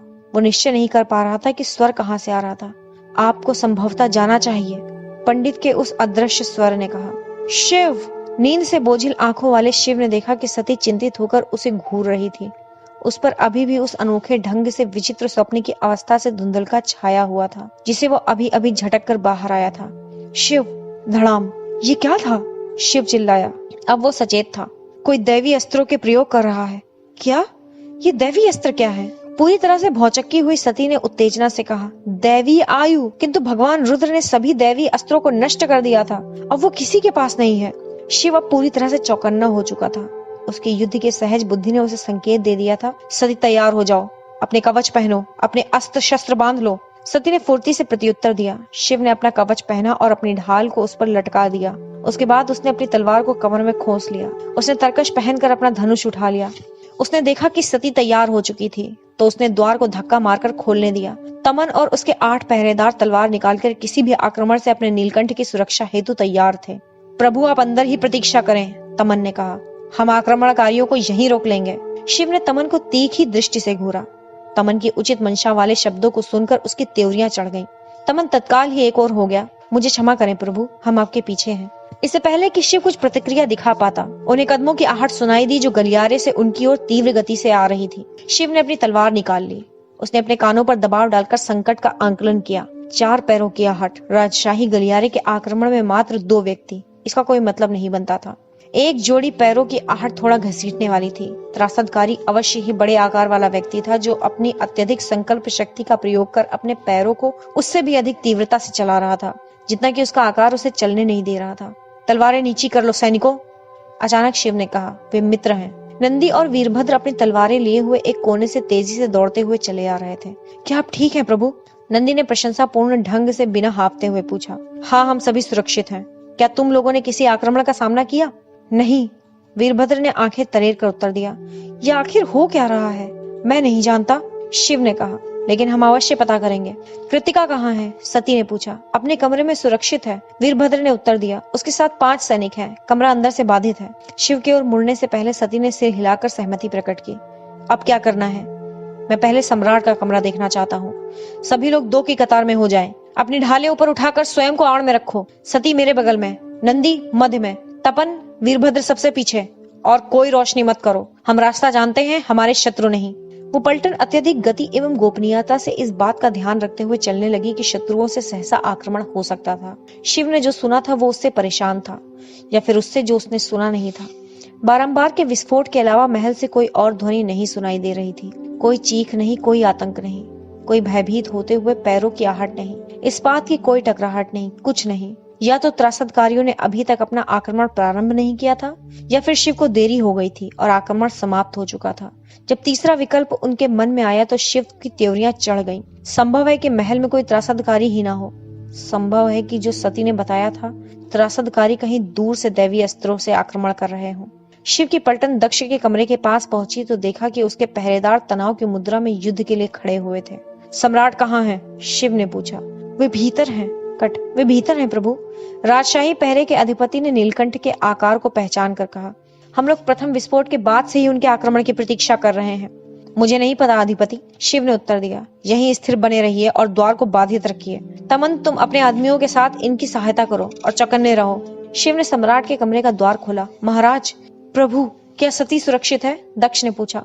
हाँ, वो सुरक्षित है महाराज, ज्यों ही शिव ने कहा। और महारानी? थोड़ी घबराई हुई है, किंतु डरी नहीं है। वो क्या था? मैं नहीं जानता, दक्ष ने उत्तर दिया। मेरा सुझाव है कि आप और सती तब तक यहीं रहें जब तक ये नहीं पता लग जाता कि क्या हो रहा है। संभवतः ये आपके लिए अच्छा रहेगा कि आप यहीं रहें। हम आपके ऊपर किसी भी प्रकार की आने वाली हानि का जोखिम नहीं उठा सकते हैं। मैं बाहर जाकर पर्वतेश्वर की सहायता करता हूँ। यदि त्रासदकारियों का आक्रमण चल रहा है तो हमें पूरी शक्ति की आवश्यकता होगी। आपको जाने की आवश्यकता नहीं है प्रभु, ये देवगिरी है। हमारे सैनिक उन सबको मार गिराएंगे जिन्होंने राजधानी पर आक्रमण करने की मूर्खता की है। इसे पूर्व की शिव प्रतिक्रिया दे पाता। द्वार पर एक तीव्र आग्रही खटखटाहट हुई। महाराज, प्रवेश करने की अनुमति चाहता हूँ। पर्वतेश्वर? दक्ष ने सोचा, ऐसे समय में भी नयाचार का पालन कर रहा है। आ जाइए, गड़गड़ाहट भरे स्वर में दक्ष ने कहा। ज्यों ही पर्वतेश्वर ने प्रवेश किया, दक्ष ने विस्फोट के तरीके से कहा। इंद्रदेव के नाम पर ये बताओ सेनानायक कि ये कैसे हो सकता है? देवगिरी पर आक्रमण? वे कैसे ऐसा दुस्साहस कर सकते हैं? महाराज, शिव ने महाराज को रोकते हुए कहा।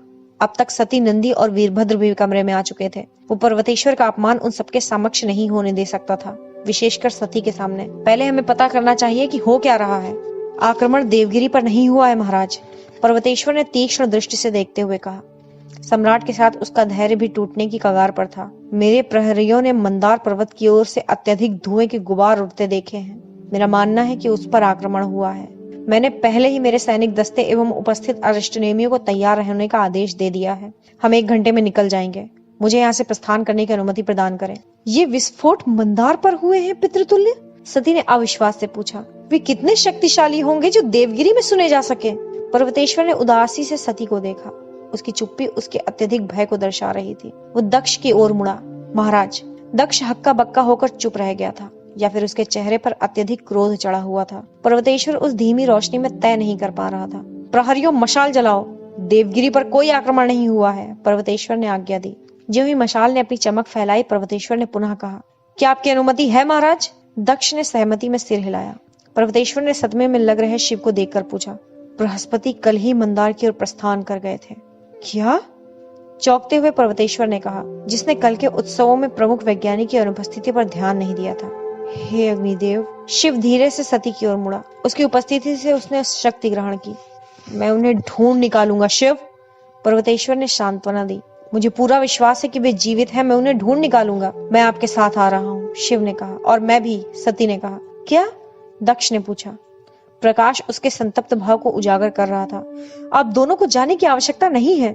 शिव ने त्योरी चढ़ाकर दक्ष की ओर मुड़ते हुए कहा, मुझे क्षमा करें महाराज, लेकिन मुझे जाना होगा। बृहस्पति को मेरी आवश्यकता है।